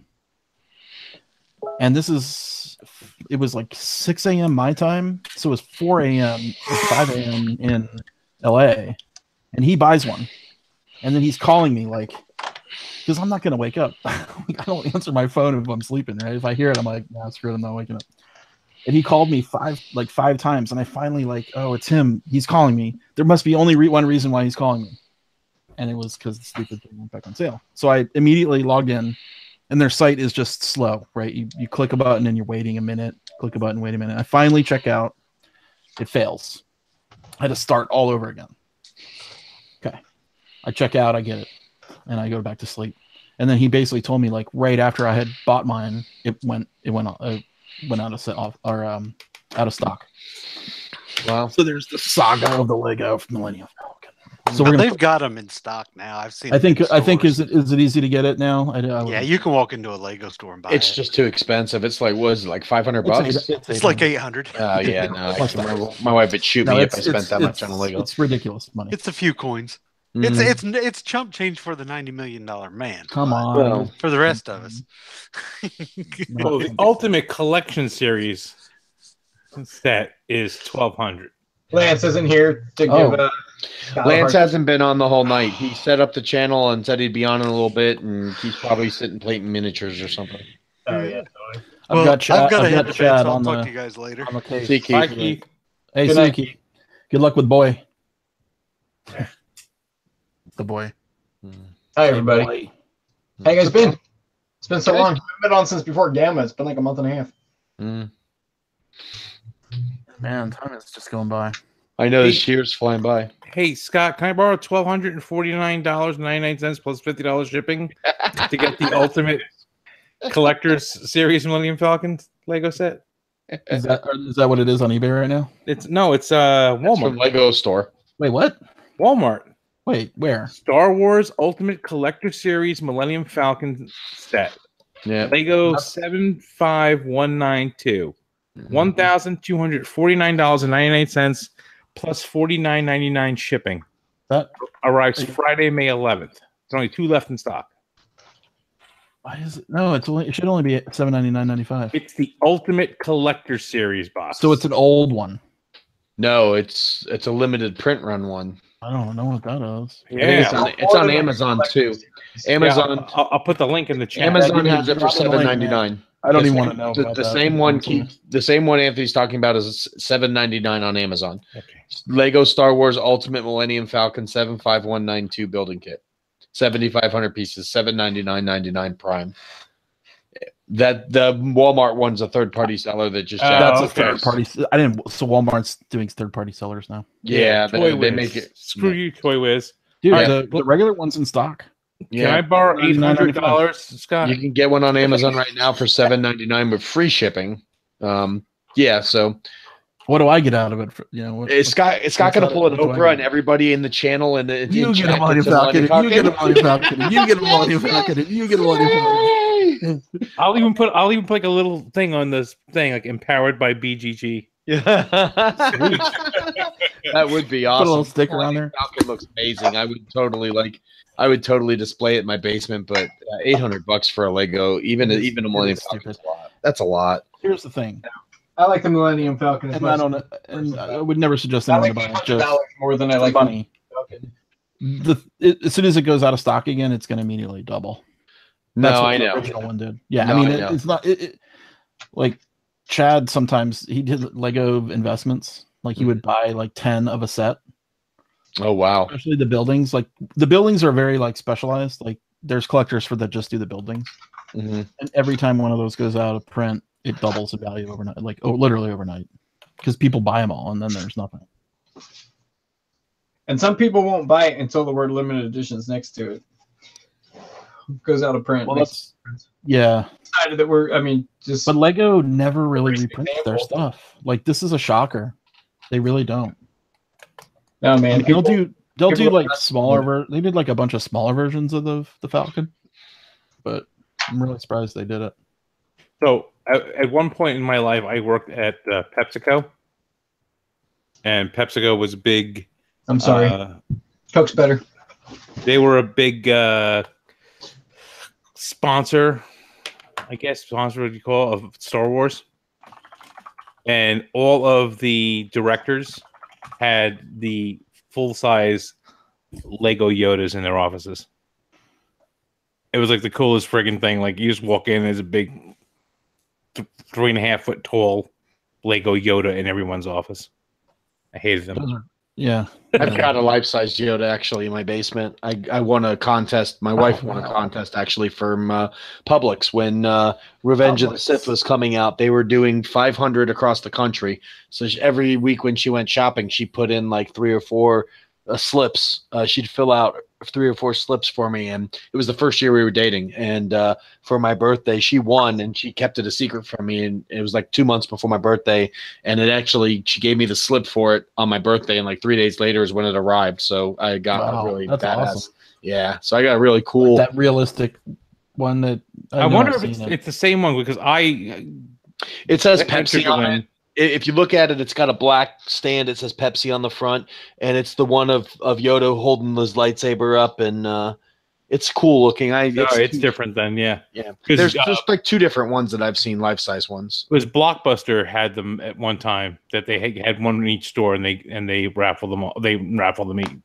You rented the movie, and you got a raffle ticket for it, and everyone. Yeah. Yeah, this one was pretty cool, and it's a limited run. I don't know what it's worth, but I mean, it's probably. I know that when they first came out, they were selling for like $1,000. I'm sure it's probably gone up and down from there, but I think they did was a 500 print limited run or 1,000 print limited run nationwide. I can't remember exactly, but I know it was still cool. I mean, I would have never bought a life size Yoda Cool piece of myself. memorabilia. It is, even though the movies were, the prequels were, it's still life size Yoda. It's Yoda. Whatever. Yeah, it's Yoda. Okay, so the life size, you got the one with the he's swinging the lightsaber in front of him. He's got the lightsaber to his left, just kind of in a cocked position, like he's about to swing, and he's kind of leaning to one side. It says Pepsi on the front of a big black disc that he's standing on. All right, hold on. How big is life size Yoda? He stands about his head is as tall Is as that where he's making an angry face? Yes. Oh my god, this thing is fucking awesome. Yeah. I would totally put that in my house. It's his head is about as tall as my gaming table. So if you take a standard gaming table height, the head is there, and the lightsaber goes up about another 1.5 feet above that. I got a picture. Google Pepsi Yoda. Yep. Pepsi Yoda, that's it. That is sweet. Yep, that's the one I got. That's cool. You can only $800. You can. Yeah. Would you rather have Falcon or would you rather have a? If someone bought my life size Yoda now for $800, I would trade it for a Falcon. I would totally do that. I think I like the Falcon more than Yoda. That's an official. Michelle would kill me. Those of you who are watching, just now how shipping it would be a bitch. Oh, that $800 one has a hairline fracture on the back of the statue. It's flawed. Yours is probably worth more. No, mine is probably where mine's mint. It's been moved a few times, but it's got no scratches or anything. It's pristine. There's another one that's $1,000. That's new in box. I don't have the box. The original box was ginormous. I couldn't even get it in my car at FedEx. I had to go pick it up. So I had to tear the box apart in order to fit them in my car. A special shipping on this for sure. Yeah. Yeah, it's cool. I love it. I get it. I've bought his T-Bird and he had that show. He had the shipping show. Yeah. Oh yeah. I've seen those shows before. Mm-hmm. Life-size character. They made 2,000. Yeah, the blockbuster ones go for about the same amount. No, okay. It's around $1,000, $1,200, depending on the condition. Yeah, but it's more. It's the more Empire Strikes Back Yoda. Okay. He's got the cane and. It's pretty neat. So I'm like super late to the party, but so maybe we talked about a whole bunch of things. But how is everybody? What's everybody been up to? Anything new? Just work and getting ready to start traveling again. I got a show next week. I got a distributor show at the end of the month, then another 2 shows in June, and then Gen Con, and then another distributor show in August. So I'm just kind of bearing down, getting ready to handle all my travel. What's big for me? Oh yeah, Rodney Smith is working with us now. Oh, and Watch It Played, teaming up, powered up. Wow, big deal. That was a big deal. Took a long time to put that together. I bet. So, is he like part of the official BGG network or something now? Or yeah, kind of. I mean, I guess he's still his own thing, but he's definitely going to be on the BGG stuff a lot. He's coming to conventions. He's going to be at the shows with us. We have other plans that I don't know if I want to spoil yet. But sure. Things are interesting. So exciting to hear. Yeah. He's a nice guy.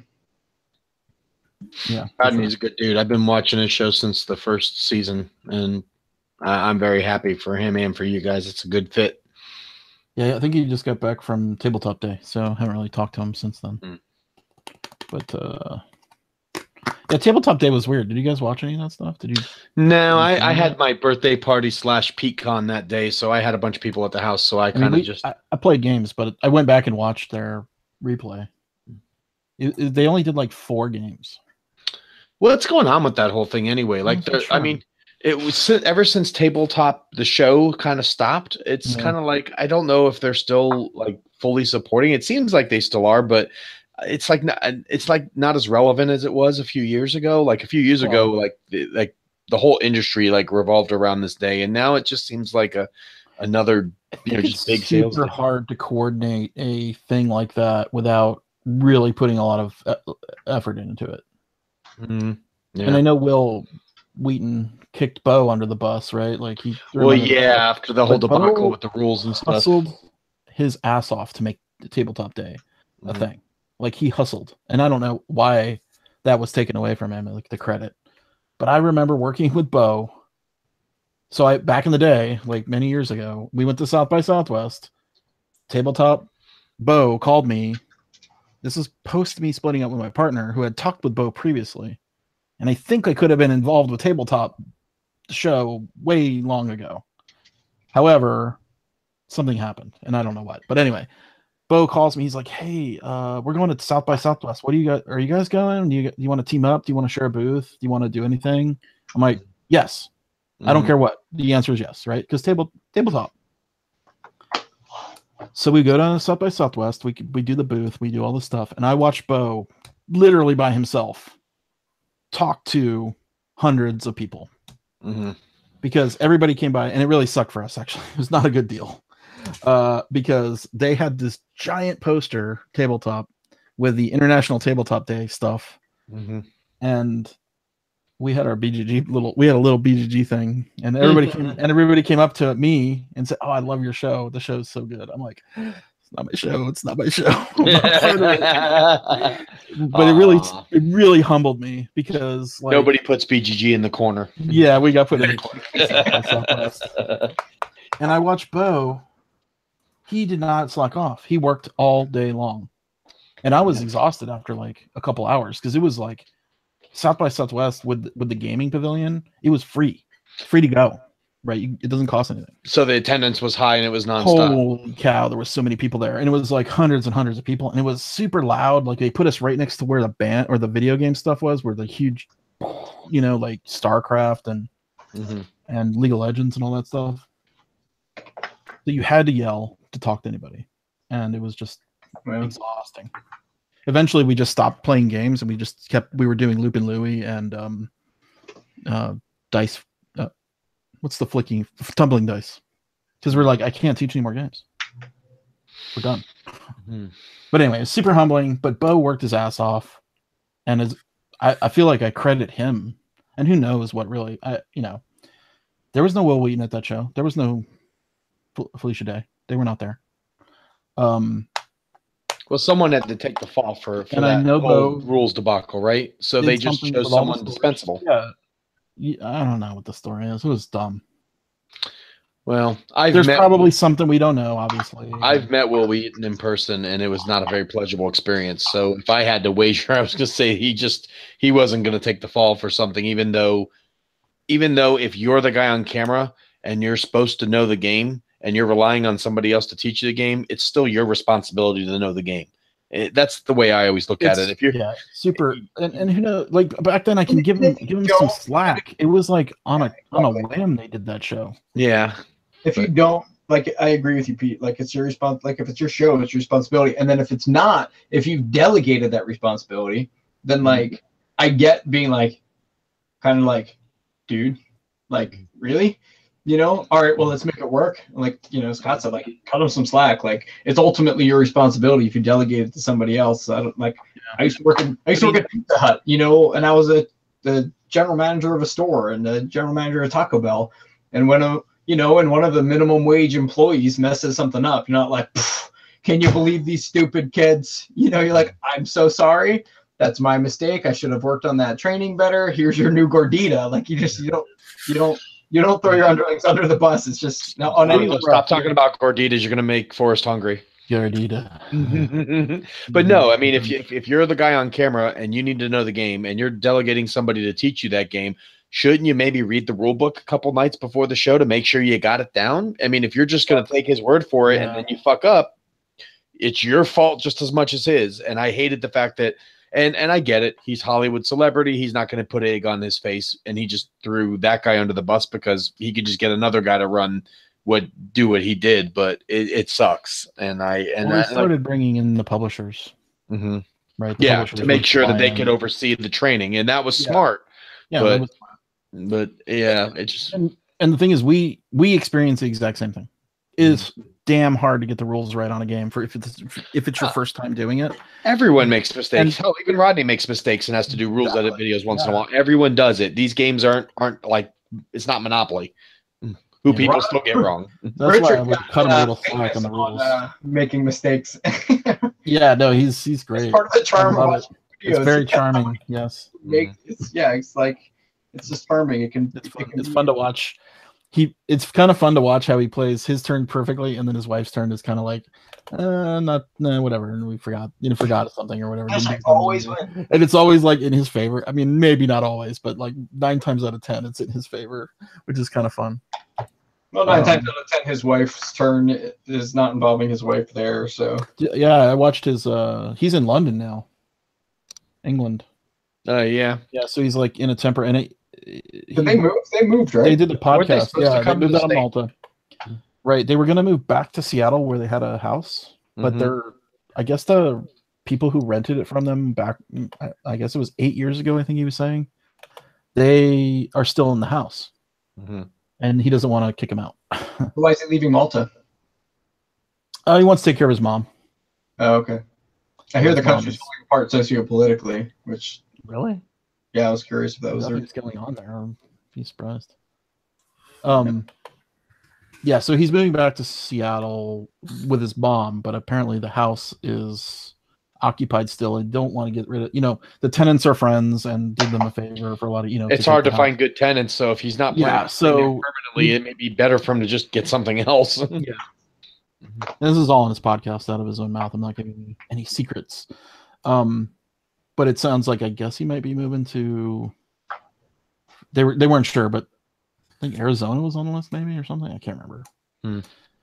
But I don't think they could afford to buy another house in Seattle, like with the way the prices are. The prices are so stupid there now because Amazon. Yeah. Well, yeah, all the big. They were thinking about Portland. I think that was another one. They were going to live on the border. They were going to live on the border of Oregon and Washington. And then you can cross the state line to go get no sales tax food and stuff, and then live in Oregon, which has no state income tax. Oh my God, best of both worlds. So there's all this stuff apparently on the border that so people who live in Oregon can just drive across and get free, their sales tax free. So it's like New Jersey and Delaware. He hasn't. I don't think he's coming to a decision yet. Delaware's got no sales tax. I grew up in New Jersey. Everybody bought cars and dishwashers and everything in Delaware and would drive them back up. Nice. Aren't you supposed to still pay it? You're supposed to, but I mean, you're supposed to pay stuff that you buy online. Oops. Oh yeah, don't you guys do that? Yeah, sure I do. Yeah. Government could be watching, so yes. How's your dice coming, John? How's the dice biz? Thanks. Good. You get all your dice. Really excited. Finally, the warehouse and the web store and everything is finally done. So we're having a grand opening sale on our website all week. It's fun to finally be here. I'm more interested in that shark game you were showing off at Gamma. Dude, it's so much fun, Pete. That looked really cool. I was super surprised. I'm like, a shark game, and you didn't tell me? Because the base game is a fish game. And I mean, I'm glad Lance isn't here to make fun of me and tell me I should make a Cthulhu. We talk about it every other time I'm on the show. But I'm a stick to your guns and make what you believe in kind of guy. So I made it fish instead of Cthulhu or robots. And so people see the fish and like, okay. And then they see the dice, they're like, oh, wow, that's a pretty great deal. And then they see the expansions with sharks and octopi and cuttlefish, and they're like, I want all of it. Yep. When they see the fish, it's like, when they see the sharks, they get excited. I should have put the shark on the cover. I would have too. I got excited as soon as I saw it. There are technically sharks. There are sharks in the base game because they're close enough to fish to begin with. When's that going to be out again? The laser beams, huh? When is all that out, or is it out already? That's out. It's been out for like over a year now. I've never seen it. I got to pick it up then. Are you going to be at Gen Con? Yeah. All right. I will swing by and grab a copy of Gen Con, then that's on my list. Cool. Thanks. You guys doing Origins? I won't be at Origins. In my new sales position, Origins isn't a show they want me at, so I won't be there this year. First year I've missed in like 7 years now. Yeah, Origins I wanted to do it was in 2017. It was on my slate, but it's so close to UK Games Expo, and we're spending like 3 weeks. We're doing an anniversary vacation, so I'm taking Anne and little. You going to UK? Awesome. I'm excited. Cool. So, Yeah, I want to go to UK Game Expo, but it's like 1 week after BGG Con. I just can't. Yeah, no, it's going to be a busy month. Or is it 1 week before? What's the date of it? I can't remember. It's always like right either before or after. June 1, 2, and 3. Yeah, so it's after. And then I get the cruise. My karate kids and my karate parents that we're going to have a substitute all summer long, and like all their faces fell. I was like, I know. I'm so sorry. We're close. It's more than Master John is going to be out of the country. Yeah. Yeah. What happens? Are you Master John or are you Master Rot? Sensei John. Sensei John. Sensei John. Yeah. Cool. Speaking of Sensei, did any of you watch the Cobra Kai on YouTube Red today? Nope. Oh, is that out? I binge watched the whole season after I got off work. Oh my god! It's so good. Is it good? Does it pay off? It's so good. Oh, it pays off. There's so many flashback scenes and so many nods to the original movie. It was fantastic. For me, it was fantastic because that was a wheelhouse movie for me as a kid. So it was in its prime when I was, at the right age. So no, they did a great job of reestablishing the characters, and you kind of don't know who's the good or bad guy anymore because they kind of bounce back and forth where they're both kind of assholes at times, but then they're both also, it's like, oh man, you kind of feel for both of them. So no, it was super great. I can't wait for season 2. I hope there's a season 2. It was really good.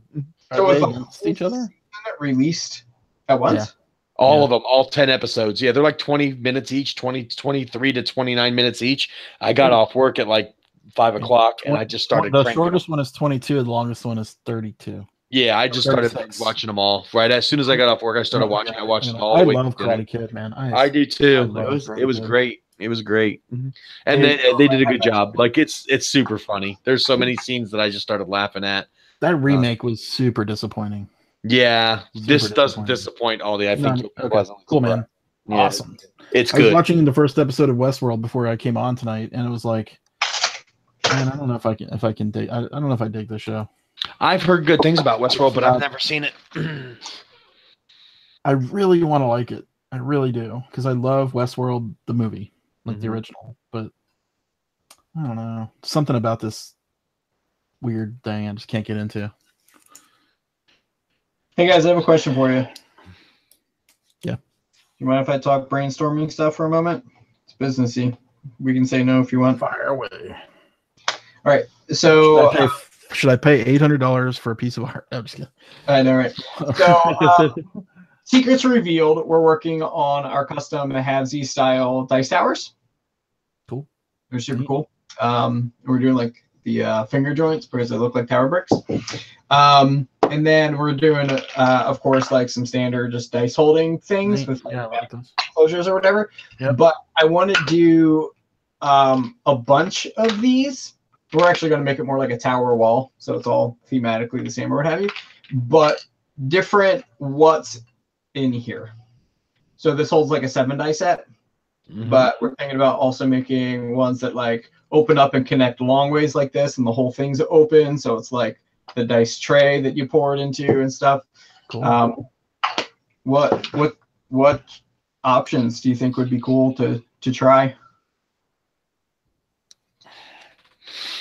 So, and I'll check the YouTube comments too. I'm not on YouTube right now. What options do you mean, like wood types and stuff, or do you want to change the? No, I mean like this holds like a 7 die set, and then the other one could be like a dice rolling tray, and then the other one maybe holds like a, has rows for pencils or something like that, or. I mean, if you have any ideas, so you want to make the dice holders multifunctional is basically what you're trying to do. Find other ways of making uses of them that are just not just dice holders. Yeah, so instead of like, hey, you just get a dice holder, it'd be like you can get the dice holder, you can get the, the dice tray, or you can get if the top of it came out and was like something you could set a drink on, like a coaster, built-in coaster on the top of it, something that would be a lot of people like to have coasters on their game table. So if you had like a dice tray, the top popped off and it had a engraved area to put a drink in, since it's wood and it wouldn't get damaged by the water, that would be kind of cool. I love it. I like the dice idea. I like if since they all have earth magnets, you could piece them together to make a rolling tray, a dice rolling tray with maybe some felt on it. Where you could connect 3 or 4 together and make a dice dish to roll dice in would be neat. Can you make me a Star Wars Destiny tray? I was just gonna say, God, if you could engrave, but that's licensed stuff. If you could engrave stuff on it, you could easily make custom order stuff, but that may get a little bit tricky. I like the little eggshells; those are fun. Yeah, absolutely. Yeah, but if you hollowed it out and put a felt bottom in there, like you could just roll into that. Like you could hook your dice tower on there somehow, and it would just be the capture. Yeah. What do you mean eggshell? So, well, those are like eggshells, right? Or like egg crates. Where you put the little dice in. There's like a little engraved. Hold it up again. Oh, gotcha. Like I just showed you. Got you. Yeah. Hold it up again. Like 1/2. Yeah, like if you just hollowed that out and didn't make the wells, like if it was just big bowl. well, Mm-hmm. you could probably you could put your dice tower on the end of it, and it would roll. Those things would roll. So basically, like each top, the bottom and top are half of the bowl, and then it's felt lined so that the dice are free, really rolling around inside. But when you slap them together and snack it up against the dice tray, you roll right into the felt instead of the little individual shells. Love it. There was something else I saw. There was an item I had seen that was really cool that I thought was a cool idea too. And it had to do with something like this, something similar to this. If it hits me, I'll mention it. But it was something to do with the earth magnets, being able to like put it together to make it like almost like a GM screen, like where you could stack them up and make like structures out of them and stuff. Mm-hmm. So miniatures gamers would love that if it had some kind of like you said, make it like a castle wall, and you could take this dice holder and pop it out, and then all of a sudden you make a barricade, and it's like a piece of terrain that you also store your dice in. Neat ideas like that could be used for a lot of different things for Kabuki Kid has a bunch of good ideas. Yes. Oh yeah, like a life counter. You could put a life counter into one of those. That'd be neat. Exploit the magic market. Moncala game. Yeah, she does have a whole bunch of ideas. Oh, I love it. I'm gonna hop in there now, guys. Yeah, check her. She's got put a false bottom in there so you can put some weed in the underneath. California, you don't need a false bottom. Forest. Nice. You joke, but I think a false bottom would be pretty cool. Yeah. I think the dice tray, though, I think that's the most practical. That seems. Well, it goes hand in hand with what you're storing in there. So, Are you going to offer different woods, or is it a plastic thing? No, different woods for sure. Okay, cool. Where are you making them? China? No, here in the States. Oh, awesome. Nice. So partnered up with one of the companies. I'll definitely buy some stuff. I always like I buy the rosewood stuff from or Purple Heart. I buy the Purple Heart from Purple Heart's beautiful. It's gonna be one of the options we have. Wormwood? Is that the name of that company? Yes. Yeah, Wormwood. Yep. I got one of their dice towers where it has the magnets have you ever seen it? Have you seen it? The dice tower? Yeah. Yep. And, got the magnets. Was it Gen Con? Gen Con last year? Gen Con 2 years ago. Yeah, they go to Gen Con. They've been to BGG Con. Yeah, Gen Con 2 years ago, we partnered up. We took all the Chess X dice out of all of their displays and filled them with halvesies. And then we took a bunch of their like magnetized dice towers because they're the ones that like collapse down into all the pieces you assemble with the magnets. Did you do that as a guerrilla operation or was it legit? What's that? Did you do that as a guerrilla operation, like in the middle of the night, swap them all out? Freaking right. Right. No. You said you partnered up. I'm just kidding. Yeah, I know. It sounds more fun to do the guerrilla operation though. I like guerrillas. Secretly, like swap their dice out. Yeah. Man, it's weird. Like, are we chomping for new games? But at this point in the year, like, Are we like waiting? I can't remember. I got too many games last year was sitting on, so I could care less about new games right now. Oh, also John's cell phone holder, something you could set your cell phone in, like a iPad or cell phone holder, so that if you're using your dice tray, your dice topper as something to set your phone on, especially if you're running apps or app-driven games or a DM that's got maps and stuff on an iPad. Having a groove where you could think that thing at a 45-degree angle would be kind of cool. I love it. I'm not sure about new games, though. Seriously, I'm like so backlogged with games from 2017 that I haven't played yet that, as far as I'm concerned, if nothing new came out for the rest of the year, I'd be happy.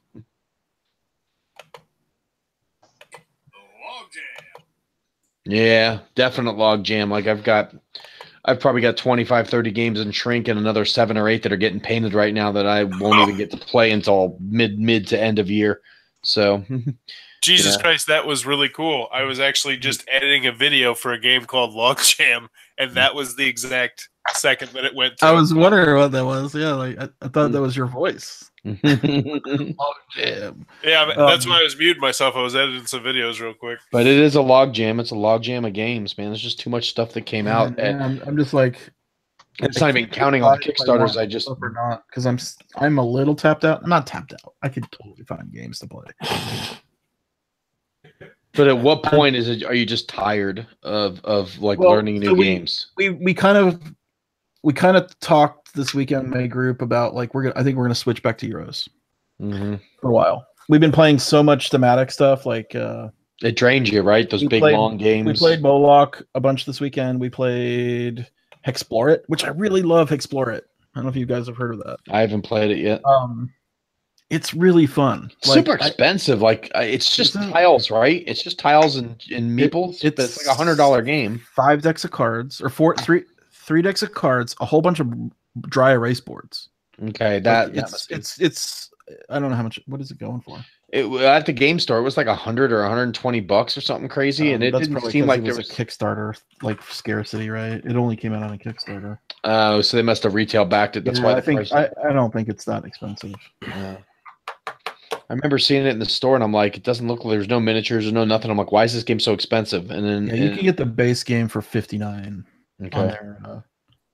on their Kickstarter right now because they're kickstarting it with an expansion. So here's the cool thing about it. And I really shouldn't like this game, but I really love it. Because you don't really like move on a map. Well, you move on a map as a party, but your characters you draw a class and then you get a race. And they have like 30 classes and 30 races. So you can be what did I play? I played an undead cleric. I'm like, what? Right? Like that was my combination. And based on the class gives you a racial ability and then it gives you class abilities. And the combat is like kind of abstracted. You just like roll dice and see what happens kind of thing. Like I really shouldn't like this game. It's got a lot of crazy randomness, but it's fun. I don't know. We loved it. You're fighting against a timer. The undead king is walking around the map, killing cities, like taking over cities. And every time he kills a city, he walks faster. So the timer speeds up. And you're exploring the world, and it's very like, when you get in the D&D days when you get the giant map of the whole world and it's little hexes, like that's what it makes me feel like the whole possibility of the world out there. I mean, there's nothing really. What am I trying to say? It's just fun. It's just fun to see. It's one of those games just to see what happens, right? That's really. And there's sometimes to make some good decisions, but for the most part, it's a stats grind game, and you're adding numbers to your numbers. But you get some fun monsters. Like we defeated a ice dragon, which was cool. He almost killed us, but then by the end of the game, we were so like OP. We killed the undead king in like 2 turns.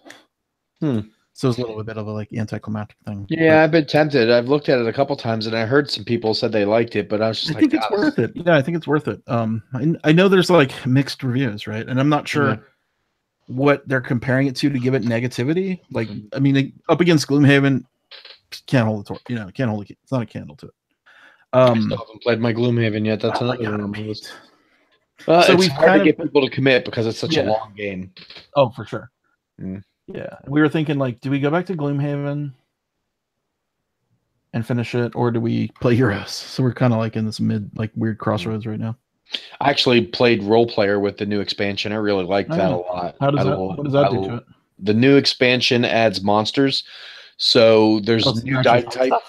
There's a new die type, a clear die that is numbered 3 to 8. So your stats can go higher, but it doesn't count towards any of the color bonuses. And when you go to market now, instead of buying something from market, you can look at the top monster on the deck and it'll have a certain thing that gives you bonus dice to, and you have this whole pool of regular orange D6s, little mini dice that are smaller than the regular dice, and you can build your dice pool and roll against it, and if you beat it good enough, you get to keep it as a trophy, and then the trophies can give you dice, and then at the end of the whole game, you fight another boss monster, and everyone takes a turn at the boss monster, and you get more stars depending on how much damage you do to it. Yeah, it's super cool. It's okay, maybe I'll play that because I really wasn't. Everybody was like going gaga over the game, and I was like, eh. I think the expansion adds a lot to it. Yeah, I liked Role Player, but I love the new Role Player with the expansion. I think that it adds another level to it that I think is cool. And now they give you a sheet that you can write down all your stuff. So apparently the next game they come out with, you're going to be able to take your character from Role Player and put it into this game and be able to play it. So I think that's a cool idea. So yeah, I mean, I loved all of the flavor, but it didn't really do anything. That was the problem, right? Like you're getting all this stupid stuff, and now you actually have stuff you can do with it. There's monsters to fight. I'm gonna give it a try. Yeah, it's pretty cool. I liked it. I liked it, but I also liked the original. If you weren't a fan of the original, it may not do enough to make you like it, but I did. I mean, I wouldn't say I wasn't a fan of it, but I was like, I wasn't as crazy for it as I think most people. Like the fervor over that game was huge. It was like one of the most played games at BGGCon that year. Yep. And I played it. I was like, okay, it's fun, but all right, like dice manipulation games, I like to court the king. Yeah. I like favor the pharaoh, that kind of stuff. I know you guys are tapped out, but can I interest you in the best Kickstarter that's out right now? Sure. I'm not going to back it because I'm better than the beer pong one. You're going to want to back this when you listen to it. Unless it's a Great White Shark board game Kickstarter thing, I doubt it. All right. So the game is called Orc Stabber. Okay. And Stabber is STABR. One page RPG. Wait, we gotta listen. Hold on. Yeah. One page RPG for Orc Stabbers to tell legends of stabbing. This is amazing. Wait, hold on. 2,300% funded. No, hold on. Hello, my name is Lim Gomezar, and I have invented an RPG just for orcs or people that want to pretend to be orcs. It's called Orc Stabber. It's fun and fighty, and it fits on one page because orcs can't read good. And I am a clever orc, so the rules are really good for orking. Wow. I'm really thing. I think I'm gonna have to back There's it. 2 pledge levels. It's $10 to get the game. It's $2 to get half of the game. So if you get a half and your friend gets a half, you can play the game together. This is the funniest friggin' project page ever, and it's got to be a joke because he's like, it's filled with art from my great art skills, and if you look at the picture, it's like a crayon drawing of an orc. Oh, I gotta find this. Crayon drawings not watch the video. He wanted $20, and he got $504. He still has 28 days left. It's just hysterical. You guys see this video? Oh, hello. I didn't. Can you hear that? Mm-hmm. Hello. Oh my god. I didn't see you there. I am Lou Gomezon, the greatest game designer in all of Karank. Only game designer in all of Karank. I designed a game. I want to talk to you about the game I designed. Oh my god. It's called Orcstar. In Orcstar, you play as orcs trying to fight and do orky stuff. Because you can't get out of caves because bigger orcs roll big boulder in front of cave and cave fill up with smoke and orc nearly die. It happens all the time. Orcstar uses a unique system known as dice. The bigger a thing you're doing is, the bigger the dice. Big axe got big dice and big monsters got big dice too. Oh god, there's 2 more minutes of this. If you fail, you die. Just like in real life. And it's okay, because lots of orcs around, you just make new orc and get right back to orking. If you survive, you get bigger and stronger till you the orc boss. And your legend lives on forever, just like true orc bosses like me. Now you are asking, Lim, game sound completely ready to go. Why you need our goal? Well, friend, orking ain't easy. So Lim has spent lots of time writing down rules for games and games ideas instead of hunting with all the other orcs. you need more gold to write more pages and mail it out to you orcs. One storefront workshop is completely infested with gobos. Gobos tear up the game pages, and so I can't promise that you'll get a full game when I mail it to you. But every piece of the game that you get will definitely have concept art and special rules and notes and ideas just for you friendly orcs. And the friendliest of the orcs out there, I will try my best to put together a full set of the rules. I am asking for 18,000 gold, which my friends say is $20 horse. You know this is a lot of gold, but it is worth it. Pen and paper are very hard to get a hold of in Karak, and extensive postage costs between dimensional rifts. Had to kill many dollars just to make this video. Everyone who gives at least $2 will get some of the game. So it's a good deal. To find the rest of the game, just find your friend who also bought Orkstar. If not the friend, then starve and take half.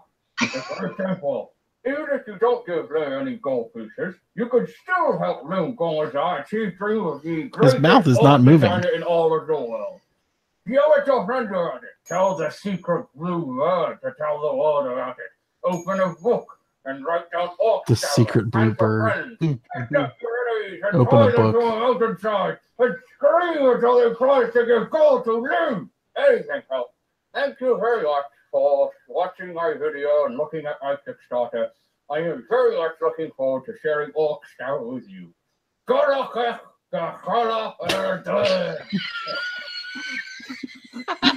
Wow. Is that the greatest freaking thing ever? I made through $2 with this guy just to see what I get. It is a done deal. So I'll throw only- two, you throw so two you, bucks, only I'll get- throw you 2 can't bucks get too. the whole game. We'll see I if we don't each- care. I don't want the whole game. I want half a game. I want half a game too. I'm doing it right now. I'm totally in. Congratulations, you are a backer. Yeah. He's I gonna want be to see. like, oh my I want God. to see if I can get this guy to come on next week. Oh my gosh, please. In costume. Ah, Jesus. Did you guys back to Hellboy? No, Yeah. I can't. I'm done with Kickstarter for a while. I'm backer.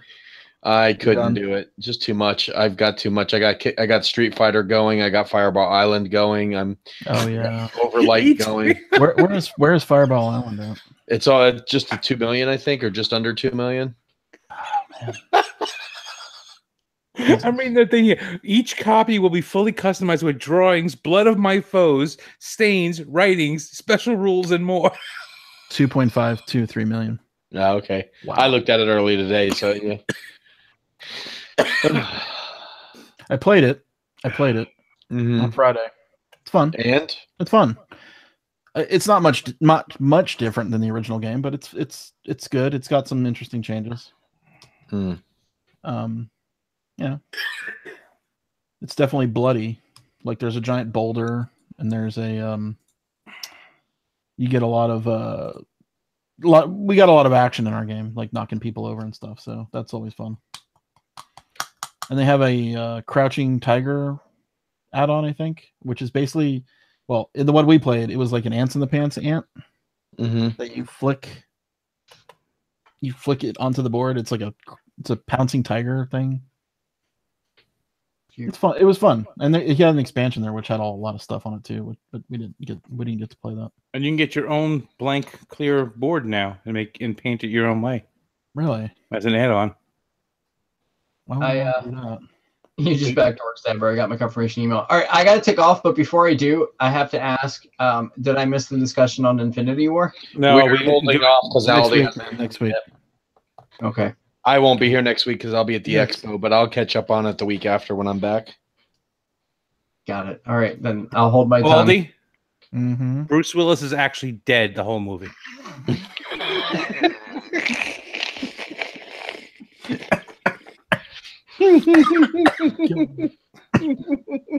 Baldy. Oh my God. Wasn't that the best ending? Baldy. Yeah. The girl he's in love with actually has a penis. Oh. The girl is actually a man. That's a man, baby. Aldi, if you open the box, there's going to be a head in it. It's his wife said. Mhm. What's in the box? What's in the box? Yeah, that was one. I really love that movie, 7. I weirdly love it. That was well done. Yeah. That's Christopher Nolan, right? Is it, who is that? I think that's Christopher Nolan. There's Memento. All right, folks, I'm taking off. Have a good night, everybody. Take it easy, John. David Fincher. There's a Facebook post from this guy who's saying, selling my soon-to-arrive copy of Evil Dead 2 for $666, promised by SGP for close to 2 years, and as soon as it arrives, it's all yours. Wow. It's in a board game group. Someone posted on Facebook. That's funny. What did you guys already talk about that? Yeah, we did. But you're welcome to chime in. I don't know what to say. It sounds like bad news if you've got to try to sell shares of your company to finish a Kickstarter project. So you backed it too, didn't you, Aldi? I did. I backed all everything. Of course, I backed both. I backed Terminator and Evil Dead or whatever. What was the other one they were doing? Was it Terminator? Terminator and Evil Dead, yeah. But the Howling game is ready to go. Which game? The Howling. The Howling game is ready for Kickstarter. Ready? I really don't know how the damn thing. Like, what could possibly go worst when this crowdfunding thing fails? Why the hell not just let that rip? I mean, what do they possibly have to lose? Can't lose credibility. They've lost that already. Bingo. Full disclosure, I think they advertised with us. I'm pretty sure they did. So, but it's like, how do you? I don't know. It's a weird deal. Like, I think what people fault, and who knows what happened here. This is pure speculation. So I know nothing. But when they get all that money in, that doesn't mean that they can just spend it and like run a company. Like, because I think they had like 30 employees. Mm-hmm. We counted something like 20 plus, I think. Is it 20? Okay. Anthony 20 was counting. But they have to get something out to get how do you pay for 20 employees? Yeah, I mean, but did they already have those employees before they started? That's very possible. Well, they do. They did work as a graphic novel company, so they probably had artists on. You know, they made. Right, maybe they. I don't know. Who knows who's all full time and who's contract and who's on. You know. Yeah, but it's did they just get chewed up in the comments? I didn't look. The comments are toxic. I mean, I didn't back it. I'm only seeing what people are reposting on Reddit, but it's pretty nasty. See, I feel like they just have to go down swinging. I mean, because there's nothing else that's going to save them. Well, how can they fix it now? They sold. I'm pretty sure they sold something like $700,000 worth of games on the first. It was like just under $1 million for both campaigns. I think one was 700, one was 200,000. One was like 720, and one was 220. Yeah, Evil Dead was 722. What's the other one? Terminator. Terminator was 220 something, 25 or something like that. So almost 900, 970. Yeah, just under $1 million. Almost $1 million. Okay. You launch it. I don't know how you take that money. I don't understand how people do the taxes with these things. Right off the bat, you owe $400,000 in taxes. I got it. I got it right here. I got the answer for them. You got the numbers? You got the numbers?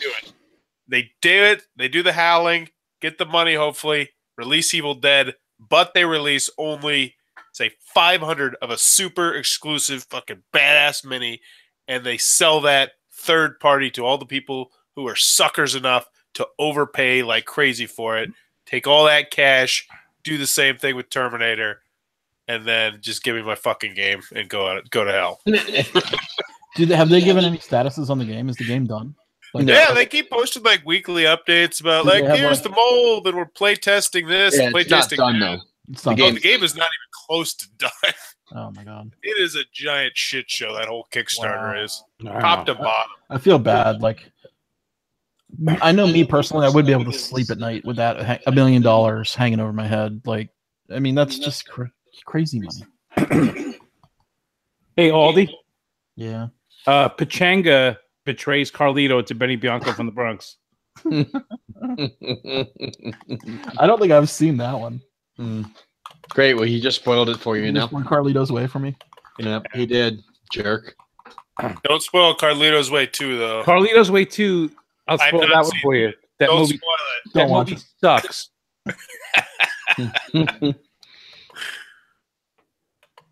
What are some other great spoiler movies? Snape is Not a dick. Snape kills Dumbledore.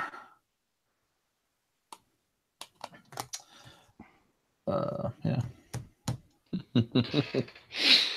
Man, I can't even imagine how you get out of that. Because I'm assuming they will not be able to get a commercial loan. See, that's what I'm saying. They might as well release it. It's like, I remember when I used to be younger and I used to go out to the same bar all the time to try and pick up women. And then for a while I tried to pick only up really attractive women. And then I said, fuck it. I'm going to try and pick up whoever I can. And then it actually worked out. I'm just saying they got to go down swinging, because if not, they're just going to keep bleeding money with that many employees. I mean, well, we were talking before, Aldi. They have 19 people on the team listed on their funding page for their equity funding, and these people all they have like their backgrounds, and you look at them and it's like, okay, these people all are like industry people. They're not like, hey, I started a company with my friends and we all have cool titles, but we actually have regular jobs that we do on the side. Right. So the Space Goat guys, they had a company, it says created in 2006. Yeah, because Space Goat has over 150 years of combined experience producing.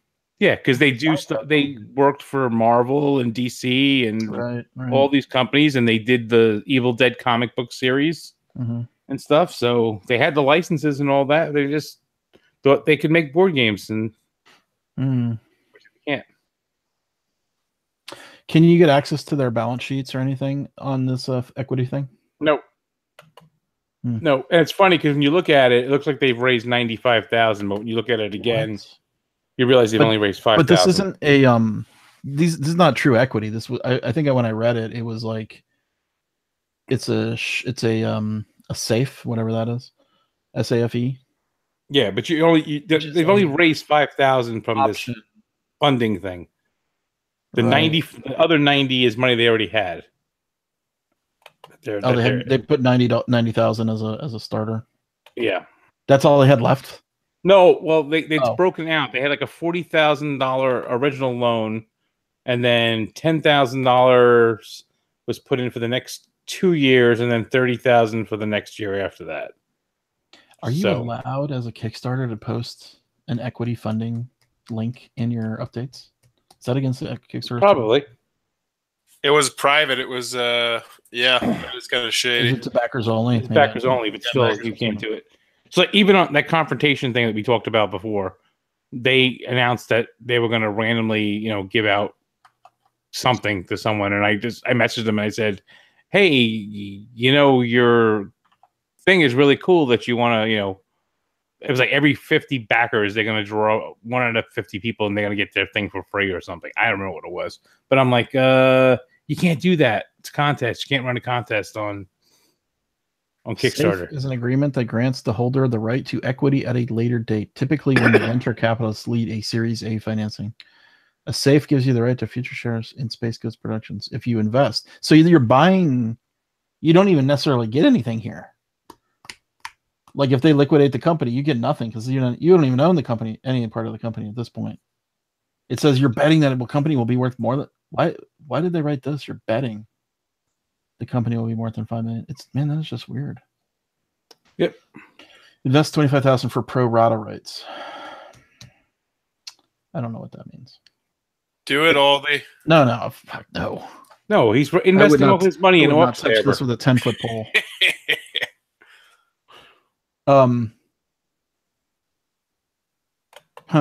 Let's make cool stuff together. Hey, cool stuff. Stabbers up to 80 backers. They raised $1 million plus pre-retail dollars on Kickstarter from 8,000 backers with just 2 campaigns. Management team has 120 years of experience. 2 or more games are ready to kickstart and currently queued to be manufactured. Yeah, but they're not queued with the manufacturer necessarily. Yeah, are they ready to go? I have 4 games that are queued to be made. I mean, these licenses are awesome. I want these games. Obviously, since I backed it. Our first company-owned game called Game Buds is ready to be kickstarted. Is this what you guys were talking about? The Howling? No, the Howling one. Yeah. There's the Howling. Yeah. The miniatures look sick. They look so sick. Where these? I don't know. Something else. Then yeah. It's just a debacle. And imagine, like, I'm a bad example, but I back about 1 to 2 Kickstarters a year. Imagine if this was the first one you backed, just because you're crazy about yeah, Tomb you're Raider. out. Yeah, you're out after this one. Probably. Like, how sour of a taste is that in your mouth? Because you probably shared this with some of your friends who you game with. You're like, yeah, it's Terminator. Especially for them to raise $1 million, it had to be a word of mouth, right? Well, they did, and they did advertise with us. At least I think they did. No. I don't really keep track of all of them. That has nothing to do with you. No, I know, but I'm just saying we did take their money at one point to advertise this. I'm actually contemplating filing a complaint with my credit card. You probably got a good chance. But then when it comes out with all the sweet extra goodies I get, I won't get them. You think it's going to come out? No, I don't think it's going to come out. I don't think so. I'm optimist, so yes, but so no. Where do they say they're out of money? Do they say that anywhere?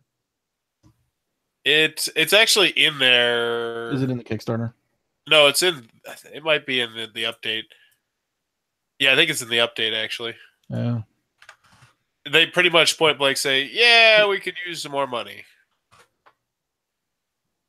You going to see the Kickstarter page, or are you still seeing Space Goat? Yeah, we see the Kickstarter page. Oh, okay. Yep, I backed the deluxe version. And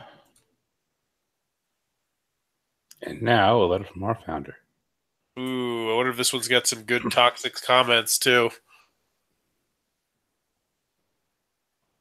I'm sure it does. John Gilmore just posted about Orc Stabber on Facebook. Yeah, I was wondering, is that because, does he watch the Boom, or is that, did somebody share? Of course he watches the Boom. I mean, come on, who doesn't? I heard Will Wheaton watches. So, okay, here it is. However, even with the massive success of both our Evil Dead and Terminator campaigns, the financial side of our business has not been easy. There have been cost overruns, personnel changes, increased tax liability, and generally more growing pains than I ever imagined possible. If a small but growing company could be faced with a problem, the problem was thrown in our face over the last 20 months. Ooh. But the biggest hurdle of them all is the simple fact that we had built all our financial projections on backers and retailers getting both Evil Dead and Terminator in 2017. And we had planned to have third board game kickstarted in manufacturing by now. Without the revenue coming in from those 3 major products, working capital has simply gotten very, very tight. Here at Space Goat, we handle problems. Okay. Starting the equity.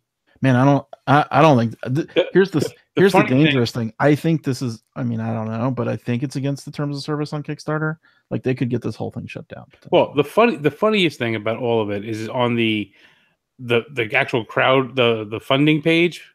We were looking at reading questions before, and there's things like how do you come up with what you ask for a game? Like, oh, we make sure that we ask for what we need. If we say we need 200,000, that's the minimum we need to make it. If we get that, we can make it. And we sat here and I'm like, you guys got that, but still you couldn't make the games. So they're selling the first 100,000. This is confusing because it looked like you could only get like the safe thing, but they're saying here that you can get the equity at a 20% discount off their $5 million. Who evaluated it? They're saying this. Even questions. Where's the valuation? Actually, that would be interesting too. Did they come up with that number out of their? You can't pick a number out of your head when you evaluate a company, at least for this kind of stuff. Hey, look at the stocks. But you don't really. But this is weird because this says common stock. I'm confused. I'm just amazed. It's not really equity. That how many of these things that fall apart are all in Washington? Washington D.C. Yeah, or Washington. I thought State. this was Bellingham, Massachusetts. It's Bellingham, Washington that they're in. Because on the certificate it says Bellingham, Washington. It's all the weed, man. All the weed. Telling you, invest your money in Orc Stabber. I wonder how much I'd have to invest to get majority in the company for Orc Stabber. $17. You could buy all the Orc Stabbers in the world, corner the market. I'm seriously going to ask this guy to come on next week in costume. He has to come on as Or the character. Yes. Yeah, this is confusing.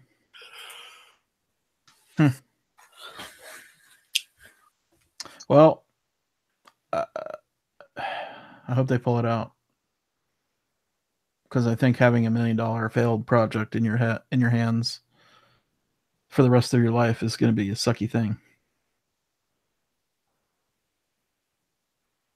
Do you guys know this guy, Sean Burry? Nope. I know everyone on the internet hates him. That's what I know from the comment section. As soon as you say the Kickstarter stuff's cruel. Let me look at the comments.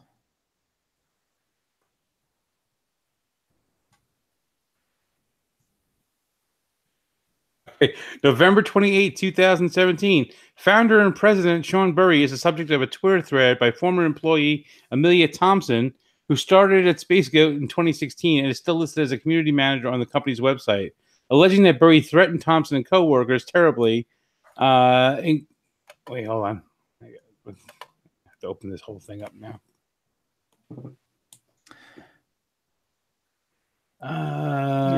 Terribly, including through what she describes as aggressive jokes and saying violent and disgusting things. Thompson asked for others to share her Twitter thread, which you can read below. I know this is probably what's causing all the problem. You probably had to pay her off. I know a lot of people will come. This will come as a surprise that my boss, Sean Burry, has treated both myself and my coworkers terribly in the last year and a half that we've worked for him at SpaceGoat Productions. Regularly, Burry said things about my coworkers or ex-coworkers that were both violent and disgusting, saying that they were half-brained or mentally ill when they struggled with the task, regardless of whether or not they were ever trained. I have witnessed every single one of my coworkers having panic attacks due to the weight, stress, and aggressive atmosphere of this workplace. Although his treatment of staff has always been terrible, the focus and sexism towards women was worse. When referring to a female graphic designer of ours being late on a project, he said she should have choked someone to death for it, and that he would have been justified in doing so. Sean asked me at a work dinner in a full restaurant if I was going to die of diabetes. What? After I put in my 2 weeks and expressed that I was quitting because the aggressive jokes made me uncomfortable, Burry told my supervisor that young women were too fragile for the comic book industry, that women can't take a joke, that he wouldn't be hiring young women anymore. I am desperately asking you to share this out so that no one else has to work under Sean and endure what all of us have. I deeply appreciate all my coworkers, current and past, that are supporting me in the vocalization of something that's incredibly hard to talk about. Somebody found their SEC filing with their financials. Ah. I'm not putting it up on the screen. I don't know if I should even be talking about it. Yeah, it's public knowledge if you go to the page. Well, yeah, I guess it's sort of backer only. I don't know. It's weird. I don't know if I want to. Oh my goodness, $5 million valuation, huh? Interesting. Well, best of luck. I hope they finish it because I want the game. Yep. I want the game. I don't think you're getting it. Oh, I was going to review that thing. I was going to play that snot out of that, get the thing reviewed in like 2 days. I was pretty sure that was going to be a big hitter for me on videos. So it sucks too. Yeah. Can I just go back to Orc Stabber for a minute? Under the risks and challenges section, it says, first of all, we wanted to communicate to you that you do indeed only get half of a rules page with this project. We'll be preparing each page separately, personalizing them with drawings, doodles, notes, special unique rules, and tearing them all separately. They're actually going to like handwrite each page. I think they're going to get overloaded with the work. How many has he sold so far? He has 80 backers. He has the funny thing is he has more people backing for the half the rule thing than the full rules, which is funny. Well, there is no full rules option. No, there is. Oh, I didn't see it. Oh, wait, is there? Wait. No. Spendy Orc who want to play Be Spendy get their name on the back of Orc Stabber, and I will try my best to fix 1 copy of Orc Stabber, but I am better stabber than fixer.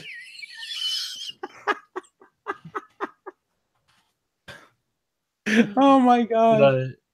Should I spring for the $10 version? You want to put your name on it? Who get their name on the back of Orc Stabber? I will try my best to fix 1 copy of Orc Stabber, but I am better stabber. There's 34 backers. There's 45 people at the $2 level. Yeah. I'm gonna upgrade. Good for him. I am backed. It is funny. I love it. And I'm just waiting to see how this thing ends up. And I will wait whatever long it takes. One day, maybe 2 years from now, you'll get it. Piece of paper. I'll get it, and I'll sit here and laugh my ass off. I'll put it in a frame in my office. Nah, good for you, Orc Stabber. What was that? Did you ever play that Salem game? No, I didn't. I'm looking to find someone who I know has it, who still has it, because Paul. Yeah, I want to play it. It's kind of interesting. I heard it actually is a good game, but you have to play it at the full count. Okay. Of 7 people. Gotcha. To make it actually fun, but you don't hear anyone talking about it. I don't even know if Passport even carries it anymore. Look up what PGG has to say about it. I guess I gotta get off for the night. I gotta hit with like 4 hours. Yeah, we're gonna wrap up. It was a good episode, Lance. Good to talk to you, Lance, as usual. So here's the thing: it's gonna keep broadcasting, right, until he. No, I'll message him when we're done. Oh, you can message him. Lock it down. So why is he not here? He's taking care of some stuff. Oh, he didn't want to. He didn't want to not have the show, so he started it up for us. But oh my god! Okay. Cool. I think it went pretty well without him talking. Do you want me to tell you a story about Fargo so you feel like he's here? All right, night, guys. All right, take it easy for us. All right, see you guys. All right, good night, everybody. Good night, everybody. See ya.